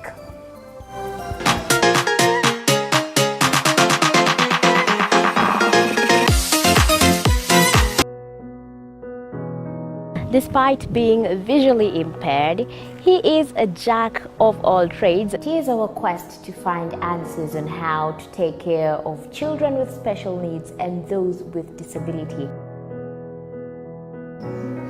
You do not need to see musical notes to understand music, but rather to have your soul feel the vibe.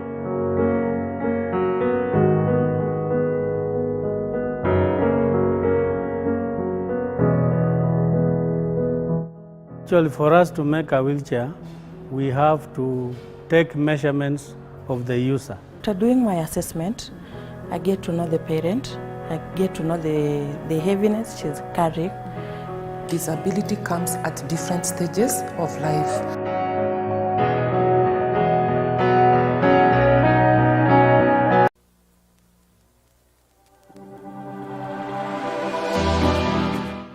Well, do you know what's happening around you? Morning Cafe with heated political debates.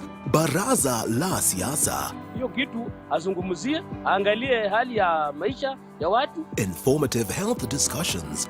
Business, farming. Tasty Wednesday, Fitness Thursday, and Feel Good Friday with amazing DJs, celebs, waimbaji, kuna comedians, alafu kuna wajinga, and music bands every Monday to Friday from 6 a.m. to 9 a.m.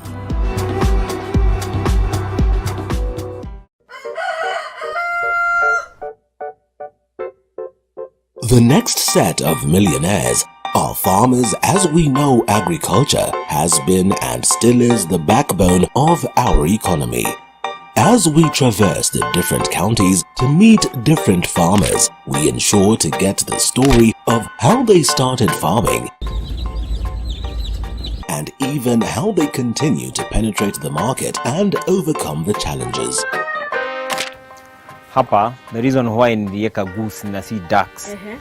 Goose, they are very easy to maintain. A lot of farmers keep on calling, inquiring whether you're supposed to raise some seeds in the nursery or you're supposed to do them directly in the field. The greenhouse helps us control the temperature because the temperature needs to be between 28 to 32 degrees. Walk this journey with us every Sunday at 6:30 p.m. It's no secret, construction ain't cheap. But how do we make it affordable? Different individuals are finding ways of cutting down cost by use of pre-stressed slabs other than reinforced concrete, recycling plastics to make pavers. The brick is stronger, it's cheaper, and it's lighter. And recycling wastewater in your household. What happens to my waste from the washroom, the solid waste? All that can break down. Those are just but a few. Every Tuesday at 7:30 p.m. we talk construction.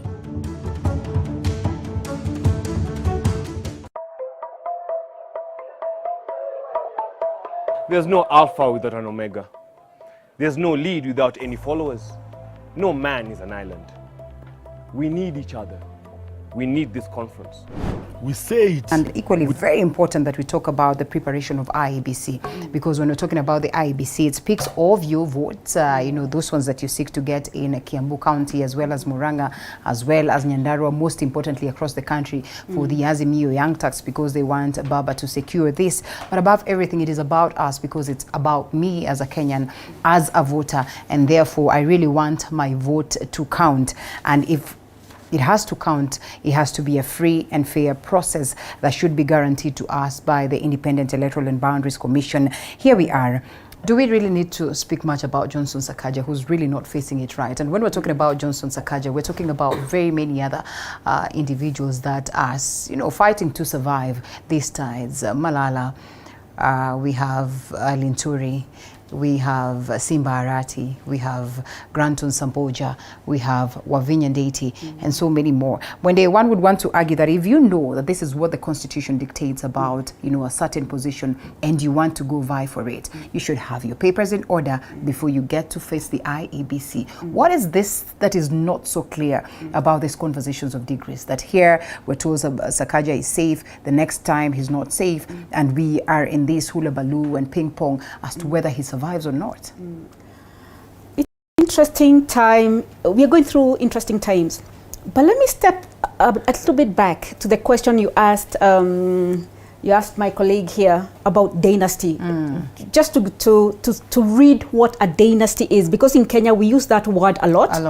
And we might not be understanding it from the same perspective. Right. It says dynasty, a succession of people from the same family who play a prominent role in business, politics, or any other field. It's got nothing to do with the money, so much so. Unless money it's is a big business. thing. Okay. But family. And so he does not get becomes himself an off the issue. hook. Okay. Dynasty becomes an issue where, for example, the president comes from one family, the ministers are also related to that family, the governors are also related to that family, or they can have business empires which are family owned, and so the family end up just thriving in the country because they belong, or someone belongs to that family. And that is what, when people react to the dynasty, the kind of questions you're getting, that's what it is. How can you have a representative, even for a party, who belongs to the family? Then it's being seen like that party then is a family, it's a family affair. But coming back to your question, yours about is a prominent family too, so you might need to tell us whether it falls in this category. Does it? You are safe. The question is, if a family is, if for example, my family is on education, okay, is that a dynasty? That's a question. Because it's education. My father was an educationist. He started the independent schools. Is that a dynasty? Is that what, when in Kenya, when you're saying about dynasty, is that what we are referring to? Okay. I do not think so. I do not think so. Right. But coming back to your question about degrees, it's an interesting one because it cuts both ways. You saw yesterday there was a very big fight between the governor candidates for Kiambu, Kavogo and Wamatangi. So yes, they have passed that stage of certificates. But it tells you a certificate is not enough. Okay. A governor candidate who are fighting each other in front of people, hurling insults to each other in front of people, it shows that they do not have the leadership credentials required for the governor position. They do not have it at all. So it's good that people should have their papers in order, but I think it's time we go a step further and actually dictate that you must have leadership credentials and you must be able to show that you have leadership credentials. Yes. For example, I worked in Kenya Tea Development Agency as a general manager ICT. This is where I spearheaded the digital transformation of smallholder tea farming. That's why smallholder tea farming stopped uprooting their tea because they started earning more money. We removed all the ghost growers that were in the system.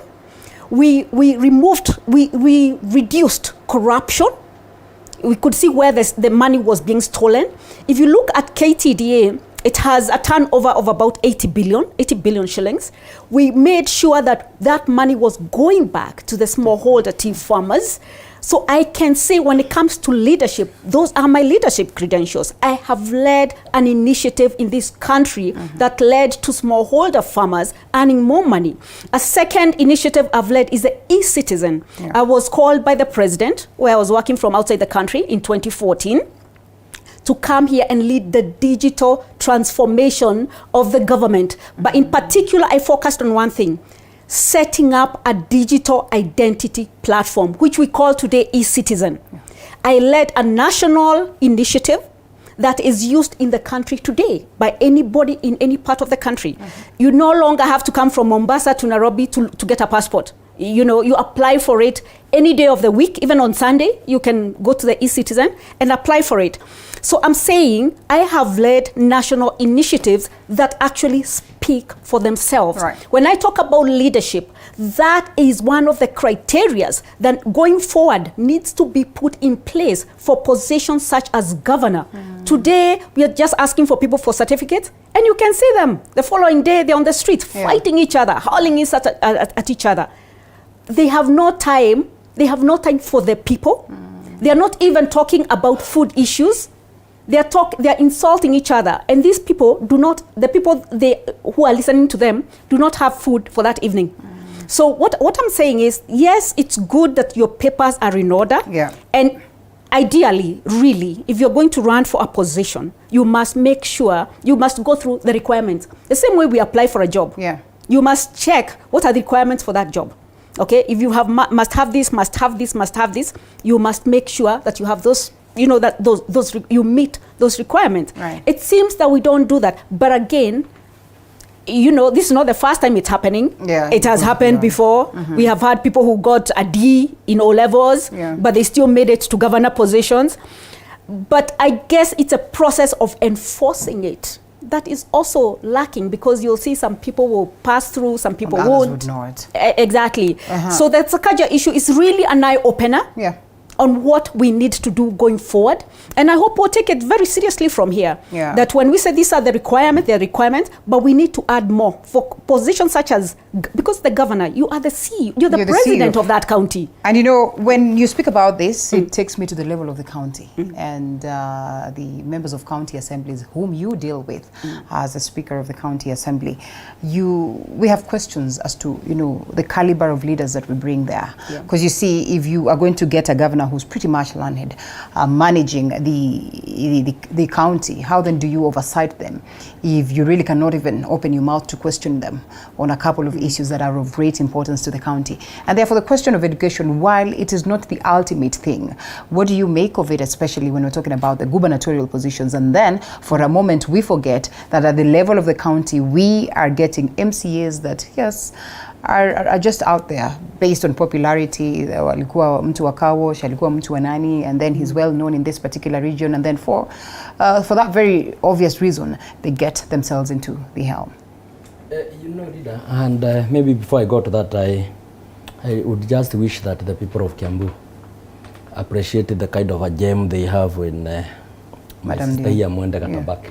You know, these are the minds that would transform our people and their lives. But normally, because we see the future through the prisms of parties, we forget to see the character and content of persons, which is very unfortunate for our country, and we shall continue suffering in the counties, in our country, and across Africa. Yeah. That said, you remember, Rita, that I went to court as the chairman of the County Assemblies Forum of this country. And my main issue was that the Elections Act was not fair to require the MCs to have a degree, because I thought that they had many roles to play other than just holding academic papers. And one of my main issues was that most of those holding degree certificates in Kenya, those degrees were obtained fraudulently. We only had about 1.3 million degree holders. And I was telling the court, Justice Murima, that about 500,000 of those degrees are fake. And therefore, you cannot subject Kenyans to an elite crowd of readers, because if you are genuine and honest with agencies that can scrutinize and vet, we can only have 500 degrees. And it is coming to be. Almost all those guys you think they are very serious in academic giants, clearly they are just down there, collecting dust, if I would say. So, and this is a very sad issue. In Nyandarua, you know, I have done a letter and I have made it open to the IABC and to the EACC. Unfortunately, despite writing that letter, a reminder and another reminder, I have not received a response about my governor in Nyandarua. I've questioned his degree, and I have told them, even without doing the vetting, his output and the way he handles himself, clearly he is not a guy who has gone through university. And there's nobody who knows him at the university. Even the class, where he's supposed to have graduated in 1981, there's 16 of them. I've talked to several of them. They never saw him in class. And I have given this evidence to the EACC and to the IBC, and they have not done anything about it, and they have cleared him. There is another gubernatorial candidate in Nyandarua. When we are being interviewed for what we need to do for the county, he is supposed to be holding a doctorate. He cannot communicate in English. And the guy is cleared by the IBC. I don't understand what kind of a message are we sending to our children, that a purported degree holder who is pronouncing everywhere that he is a doctorate, has the doctorate qualifications, but you cannot communicate in simple English when you are required to so communicate. And I'm wondering if that mistake happens, that he can be a governor. Where is Nyandarua? When in national platforms, you are supposed to go and represent your county. So therefore, for the agencies of this country, that is the DCI, the EACC, the IBC, that you cannot be able to vet these people properly. Dego Wahome, you ask him, when I was in university, I can mention Amoro Otiende was my classmate. I can mention 3-4 people. All these people who are being questioned here, they have not mentioned anybody who was in their class. They have not mentioned, I can mention 10 lecturers who taught me from first year at the Parklands in Law School. I know who was my dean. I know who was the vice chancellor. But these are guys who don't have anything. But the systems of this government have allowed people to occupy offices and impose the people on innocent citizens because they cannot do the right thing. And I go back to the issue of corruption. These guys are paying their way into the ballot. It is not that it is an accident. And I said, in politics, even an accident is supposed to be that way. It is made to be an accident. And therefore, I would appeal to the IABC, to the EACC, to the DCI, please do justice to Kenyans. Ensure that only those people who qualify to be on the ballot are on the ballot. And again, finally, is for them to reply to me what they found about those papers by the governor Nyandarua, because I know he is not, he does not hold that detail. Jaoko, I'll come to you to speak about this last, because we're talking about Johnson Sakaja, who's pretty much of the young turks that we have in government today. Wakili, that you have gone all the way to acquire the papers and are here presenting your bid to the people of Murang'a, and they would opt not to pick you and they would pick somebody else who probably has not gone through the same hassle to get the papers. What are we talking? What are we speaking to our youngsters who we keep reminding it is important to go out there and garner the papers. It is important to go out there and study. And to even imagine that, all these processes are fraudulently organized, as Dr. Masanga, who's watching, would say, and tells me to tell you, Madam D, Jambo Sana, Alela, please pass my high greetings to Madam Wendendi, that if I were a voter in Kiambu, I would give her my vote. And so that means, well, you have, in such a short time, you have, convinced very many people. What does it speak about the fabric of this very nation? Again, the members of county assemblies, whom we say, and members of parliament should not have these papers, but then again are the very same ones that are supposed to oversight on these governors, oversight on the president in the event that things are amiss. We say that education should gives us the basis of skills that we are able to work with. When you talk about a degree, when you talk about going for a specific seat like governor seat, you need to look at what are the requirements. I'm surprised we have up to almost 8 candidates who are going for governor's seat and they don't have the basic requirement, a degree. Why would you go and fake documents? It goes back to what you did in your youth age, because most of us were in school in our youth age. If Jaoko came to India, he would have most likely been my classmate where I schooled. But look at it. You have someone presenting documents that he is a graduate, and they say degree is questionable. Why would you go for that? Because you must be educated, learned, have the leadership qualities, the credentials, and integrity. It goes to your own integrity. Surely, why would you present fraudulent documents? Why would you fake that you graduated? Some of them claim to have been in this university, Nairobi University. The next thing, they bring a degree from a totally different institution. What is the Commissioner for Higher Education doing in vetting this? Because we have institutions. We have the DCI. We have the Commissioner for Higher Education. We have the anti-corruption. They should be able to go down and to establish who is a graduate and who is not a graduate. Do you have a degree certificate? Then simple. If you don't have, then it shouldn't be at the ballot. Okay. Murang'a County is one county we do not have that problem. And if you look at the credentials of the candidates and running mates, at least we don't have issues on that. We give credit to those who are contesting. If you look at Dr. Moses Mwangi, he's a doctor by profession. I'm a lawyer. You can imagine such a government where you have a doctor running a government and a lawyer being a running mate. Because as a running mate, you should know your qualifications should be equivalent to those of a governor. Just in case you're called upon to run the government, you're able to take it over.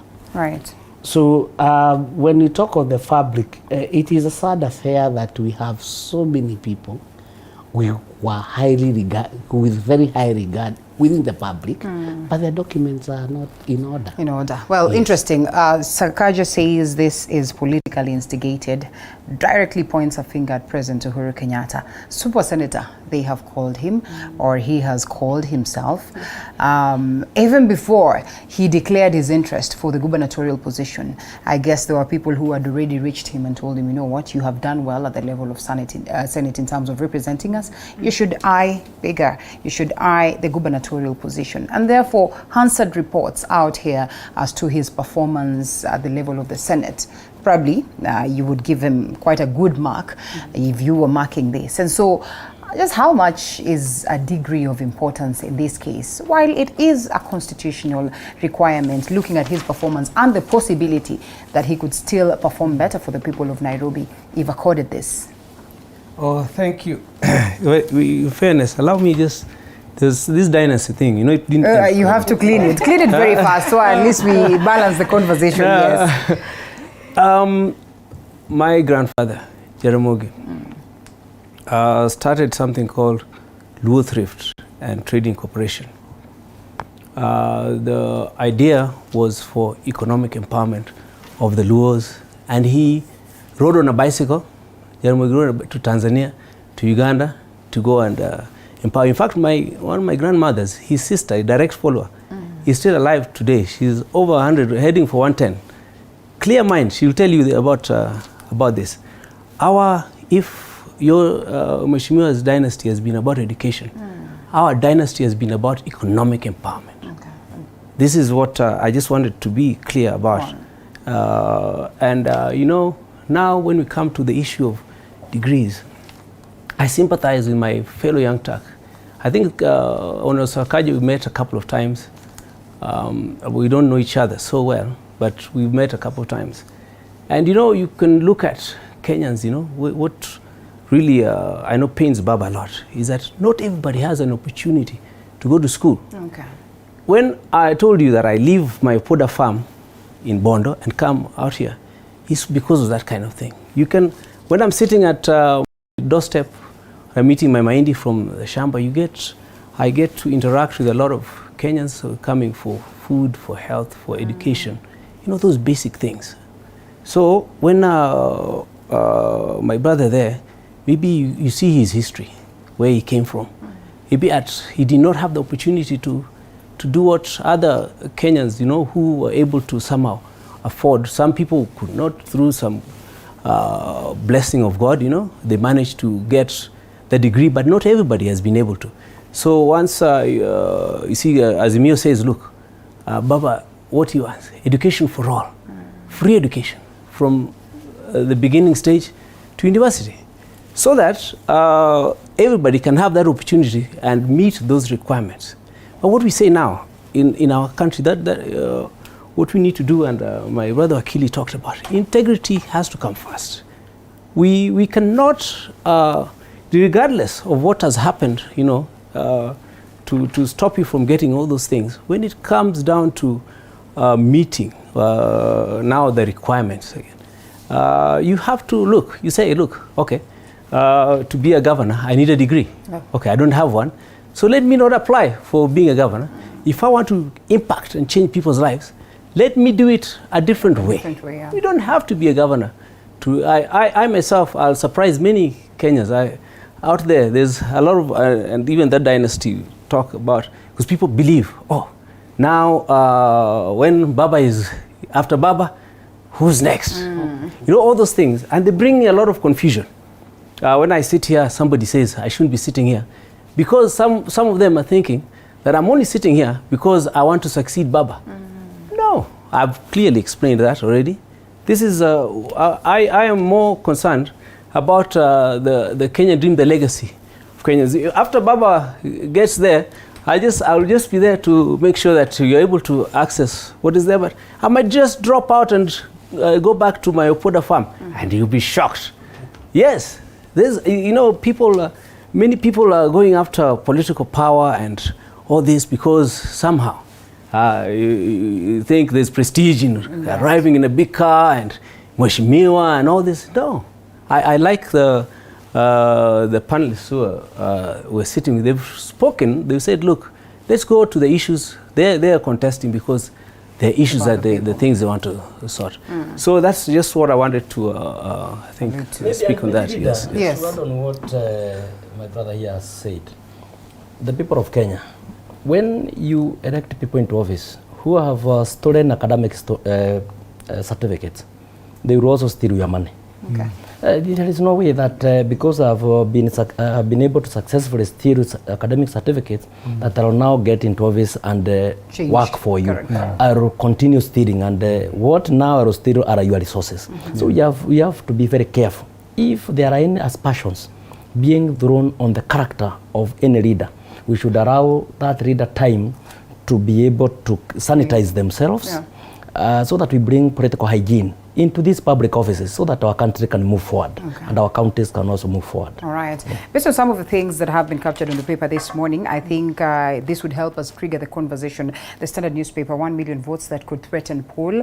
And with less than 2 months to the election day, IABC bosses are scratching their heads over the transmission of nearly 1 million votes in some 1,200 polling stations that lack network coverage, as Commission Chair Wafula Chebukati and Communication Authority boss, that is Ezra Chiloba, engage in political ping-pong over who should take responsibility. For us to have this conversation on the degrees, it starts from the level of clearance. That is the IABC. For us not to have the audit reports on time, the 9th of June, this to be pushed to the 16th, which is today. We hope we get all this clear. It is because probably the IABC has not done what it's supposed to do. At some point in time, they say members of parliament are denying us this chance to address these questions of the 3G network. They're denying us a chance to address these questions of, voter discrepancies with the register and all that. They're the very same individuals that are funding us, and they're not giving us the right amounts for this. Just how confident can the common mwananchi be on the IABC? That's a good question, Linda, but I want again to step back a little bit. I think we are paying so much attention to what IBC can do or what it should do right now that we actually are not focusing on the actual issues affecting us. Let me go back to the initial discussion where we started. The debt ceiling. Because really what we should also be discussing very seriously now is about that debt ceiling, Manenos. So that we don't just focus. That has been raised by Parliament to 10 trillion. I do not know. So in 2019, it was raised from 6 trillion to 9 trillion. Now it has been raised to 10 trillion. But where do you see what is really happening, the impact on the ground, where we feel the impact? For example, in Kiambu, where are we feeling the impact? If you noticed a week ago or so, one oil company, Pwani, was closed down. Why? Because of foreign exchange.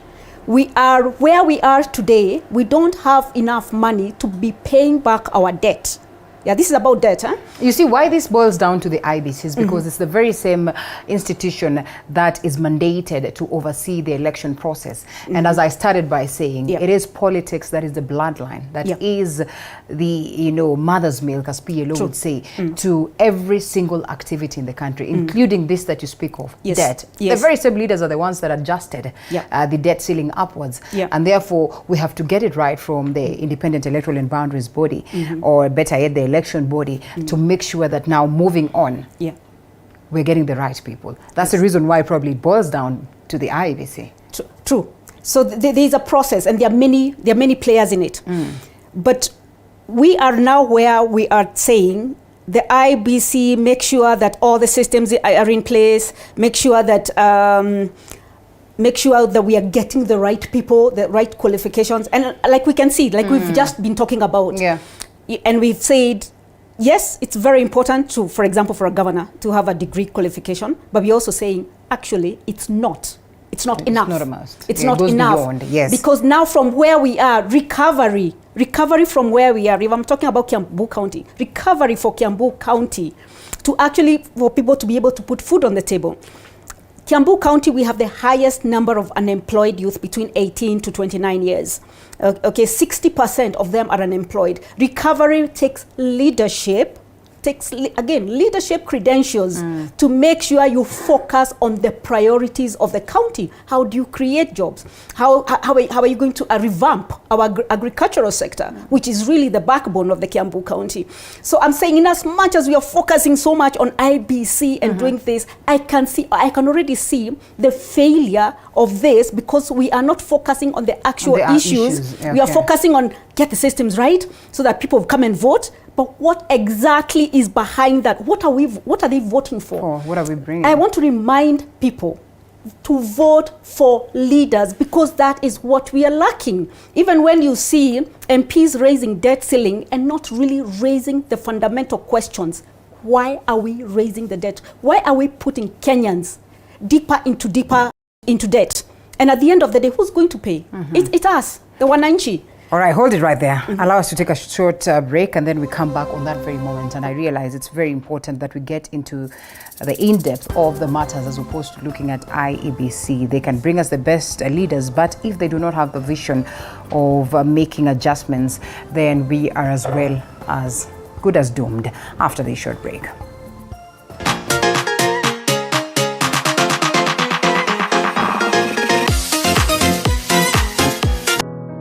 Despite being visually impaired, he is a jack of all trades. It is our quest to find answers on how to take care of children with special needs and those with disability. You do not need to see musical notes to understand music, but rather to have your soul feel the vibe.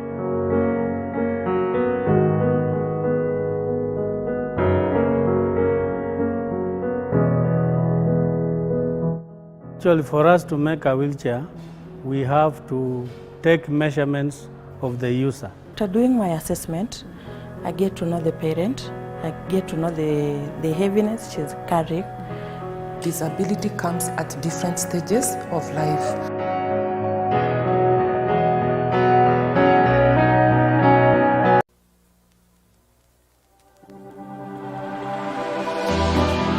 How well do you know what's happening around you? Morning Cafe with heated political debates. Baraza la Siasa. Hiyo kitu azungumzie, angalie hali ya maisha ya watu. Informative health discussions.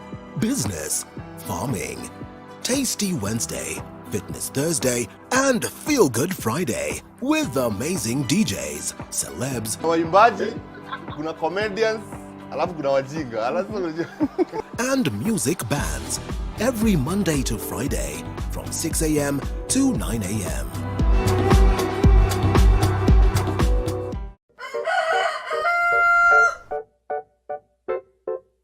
The next set of millionaires are farmers. As we know, agriculture has been and still is the backbone of our economy.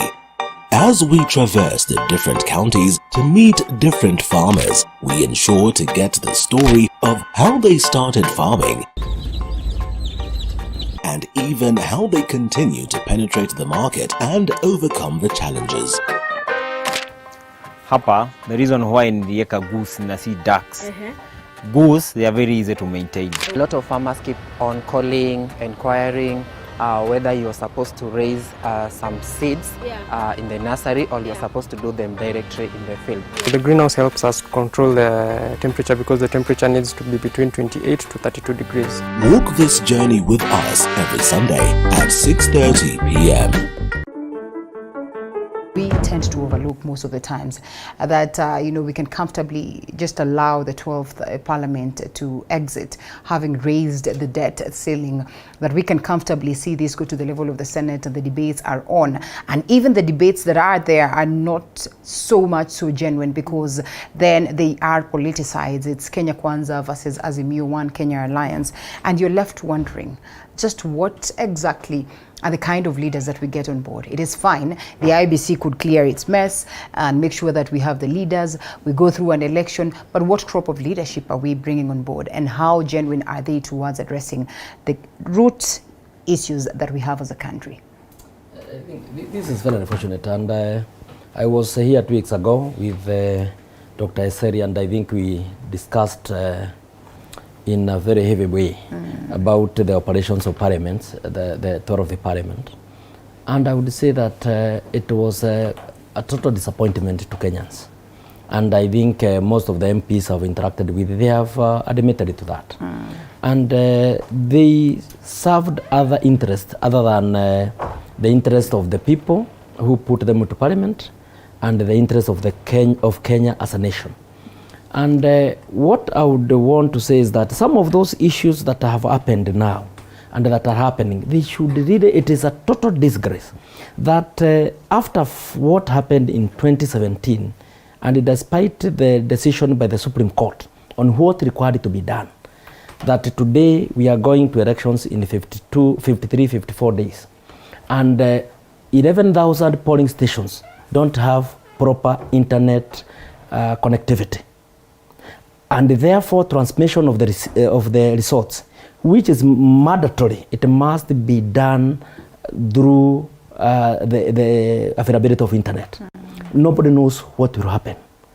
And Parliament had all the time to allocate sufficient funds for this, to oversight the IABC and the Communication Commission of Kenya to ensure that everything was in order. They don't do this. And that is their role as oversight, to ensure that that decision of the Supreme Court was fully and properly implemented. You saw, the IBC was now trying to fight for manual transmission, bringing the law just about a day or two before Parliament went sine-die, or it adjourned waiting for the elections unless they are called for special business. So some of these things happening in this country, so critical, so fundamental, so primary, but the way they are being dealt with so casually, and these are things that can push this country to the precipice. So I think corruption, and I always go back to the corruption. If things are done right, people are put to office to deliver services to this country, not that they are being given a job so that they can earn a salary, then this country can move forward. I have told you, reader, that we have made very serious complaints. People who are going to be vested with billions belonging to the counties, but their integrity, their character is in question. Even the basics for them to be in those offices, they are in question, but still we will find these guys, these characters in office, and we expect that services will be delivered to our people, that there will be hygiene in politics. Clearly, it is self-defeatist. We are just shooting ourselves in the foot. Well, political hygiene, Jaoko, you will agree with me, is what we yearn for, is what we long for. We have had questions of why are we bringing the same old monkeys? There's really nothing much they're going to change. Do you suppose the Azimio One Kenya with the boss, Right Honorable Raila Odinga, who's been here long enough, brings this political hygiene that we've yearned for? Thank you. My father, Dr. Oburu, once told me that Jaramogi told him, if you want to get into public office, do not go there to look to get rich. Forget it. The minute you go there, you want to dip your hand in the public purse, get rich, you've missed the point, and you'll never succeed at what you're doing. I want to give you an example about, you asked about Baba. When the late President Magufuli was elected president of Tanzania, the first thing he did in the first week, if some people will recall, he invited his friend, Raila Odinga, to Tanzania, and they stayed there for about a week. And then after that, he started work. He asked Baba, look, you've had this experience, you've been with President Kibaki, we've seen Kenya come from negative growth to positive growth of about 7%, I think, that time. What do I do in order to, and we reduce the debt that time went down, and many things were happening positively. Baba advised President Magufuli very simply. He said, look, first, control your inflow. It means collect your taxes properly, and plus introduce economic stimulus and opportunities that increase the tax base. Don't overtax those who are already paying your tax. So when you look at the Azimio manifesto, you see industries, we're talking about from empowering SMEs and all that, etc. So that we want to increase the tax base. And then go and control the outflow. You know, President Magufuli even stopped foreign travel. Government officers were not benchmarking here all over the world, and etc. just to control government expenditure. To the point that within 3 years, when they were building the SGR, you know our SGR, you know how much it costs. They did it with locally generated funds, no loan. And it was cheaper than ours. So brings me to that point of integrity, integrity, integrity. We cannot compromise on integrity. Kenyans, it's somewhere there. We're just not grasping it. We lack discipline. That's what I say. Because I was in Morocco the other day. Yeah. These people live in the desert, in some parts of it. And yet, they are exporting food to France and everywhere. When you drive through this, and towns have become cities. And there are plants in the desert. You get out and you go and look. There's a pipe going through, irrigating this greenery, the drip irrigation. Yes. And when you just come out of that, it's sand everywhere. They are able to keep their hands out of the public purse and just pursue opportunities. Right. So this is I'm feeling very optimistic that our leaders here, from what we've spoken today, will be able to bring that out and bring the best out of us, so that we know. You know, when I lived in Canada, I know that when you're driving, you get to a pedestrian crossing, you have to stop. Because if you don't stop, the consequences are there. Human beings, we deal with consequences. But then we also need to go back, and you see this education system that Azimio is talking about, to go back to our children, so that we reinvent our moral fiber or restore it from there, so that the future of Kenya is secure. We are hungry now because we've gotten a lot of things wrong. But if we put our things in place, and you know, Corona was also here, in all fairness. Corona was here and it shut down the whole world. Like, who could have imagined in a lifetime that could happen? It is not just a normal thing. So we have to be also fair. Those things are being put together, but we have to go back to what you said, restoring our moral fiber, so that our country gets it right. Thank you. All right, Wakili, as we come to our close, how do we get it right? The moral fabric, inculcate the values that we require, because after all said and done, even if we have the best of laws, implementation is a question of how, you know, the goodwill that is triggered by our very own moral fabric.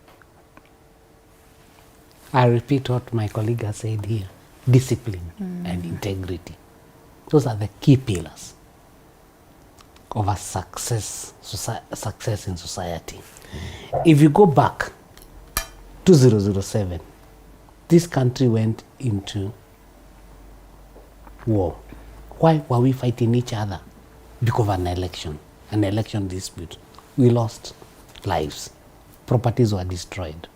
We had a very good report. Has anybody sat down and looked, you know, with a checklist to see the recommendations, were they implemented? Which institutions are supposed to implement this? Come back to 2017, Supreme Court pronounced itself. We are a few days to an election and we are talking of internet connectivity. We have a ministry, central government. Have they funded IABC sufficiently? Who is supposed to provide that internet? Is it IABC or is it the central government? What is the CS ICT doing about it? With modern technology, surely, where there is will, it can happen. Okay.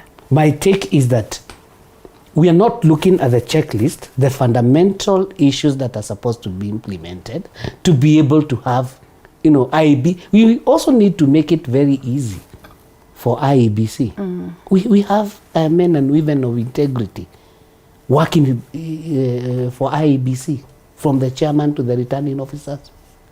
But how much can they do if they're not properly funded?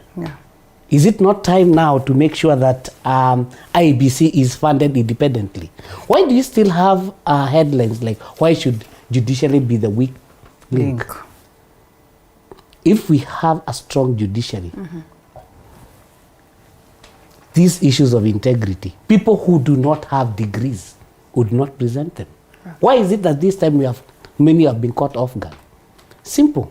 IABC stood put. You must get, if you went to university out of this country, you must get a letter from the Commissioner of Higher Education. Then the Commissioner of Higher Education has been put under a lot of pressure to make sure that whatever they do, whichever degree they approve that it comes from a certain institution that is recognized by, they will take responsibility. So by the time they pen down and write that, they ensure that they give us the right information. Right. Why are we having some of these universities, our neighboring country here, Uganda, dishing out degrees to people, then you come and it is questioned. It goes back to integrity. It goes back to discipline. So if we have to get it right, we must be. And I'll tell you this, I've been with Dr. Moses Mwangi now for the last 2 years, as we were campaigning for this and preparing to do, you know, the grand campaign. Daktari is a friend of the show. Yes, and Daktari is a man of integrity. Daktari is a very, very disciplined man. And how I wish everybody in Murang'a, all those voters would know the quality of Daktari vis-a-vis his competitors. You know, unfortunately, such is not always the case. Most of the Kenyans will not go for the question of integrity. As we close for, or as you close for us, Madam D. Yeah. I will not focus on what I have no control over. I wish IABC the best. But for the people of Kiambu, you have seen that the 5 male candidates we have as governors, you have seen them fighting over each other, insulting each other. They don't provide any leadership credentials. Here is where I come. This is what I'm bringing to Kiambu County. Leadership. And priority right now is to recover from our current state, because Kiambu has fallen. It's on its knees. I have 3 things I want to do that I'm going to champion. The first one, straight away, is intensify agricultural production, because this is where we are going to create jobs. This is where we are going to get our food from. This is where we are also going to raise the incomes of the smallholder farmers. They make 95% of the farmers in the county. So this is the first one. The second thing I'm going to do is revamp the construction industry. Remember, Kiambu is a bedroom of Nairobi. So we can create there's a lot we can do under the construction industry. And this is how I'm also going to address creation of jobs for the youth. Yeah. The third thing I'm going to talk about, and I'm going to prioritize, briefly, is revamping the TVETs. Okay, Kiambu Institute of Science and Technology is the model based on which all the TVETs in Kenya were actually, modeled, along. It's a model.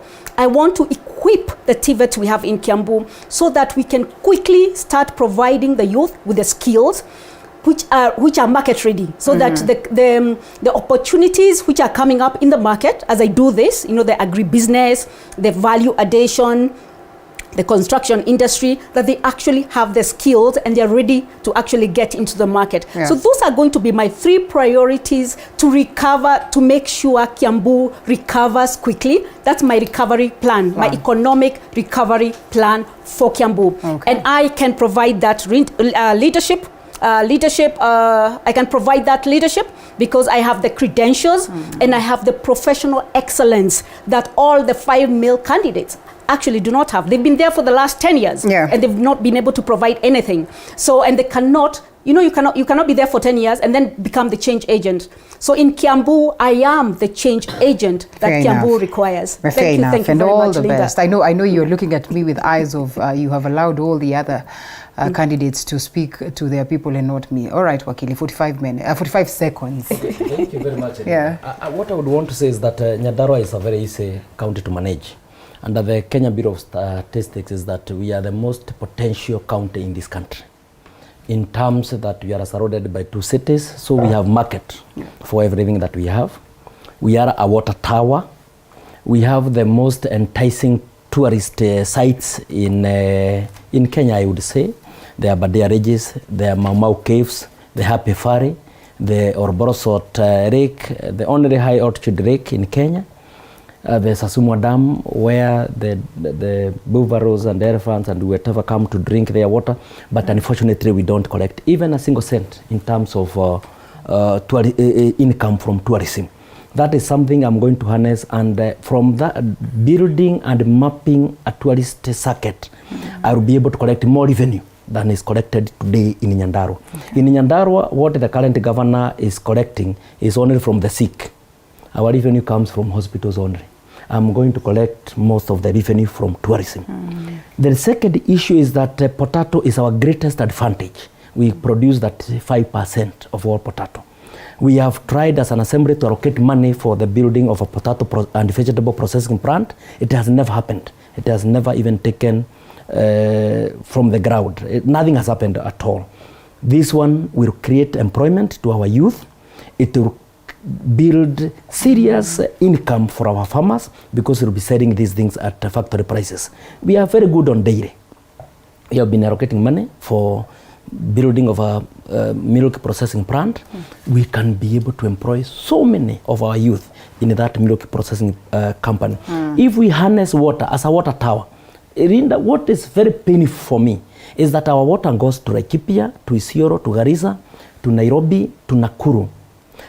Nakuru and Nairobi and all the other counties, they go and sell our water. But when it is leaving Nyandarua, we are not paid even a single cent. I'm saying as the governor, that percent, just like all those other national resources from other counties where they get a return of that percent, our water will have a cost. All right. And that money will be plowed back to go and serve our people. The health sector, in Nyandarua, it is on deathbed.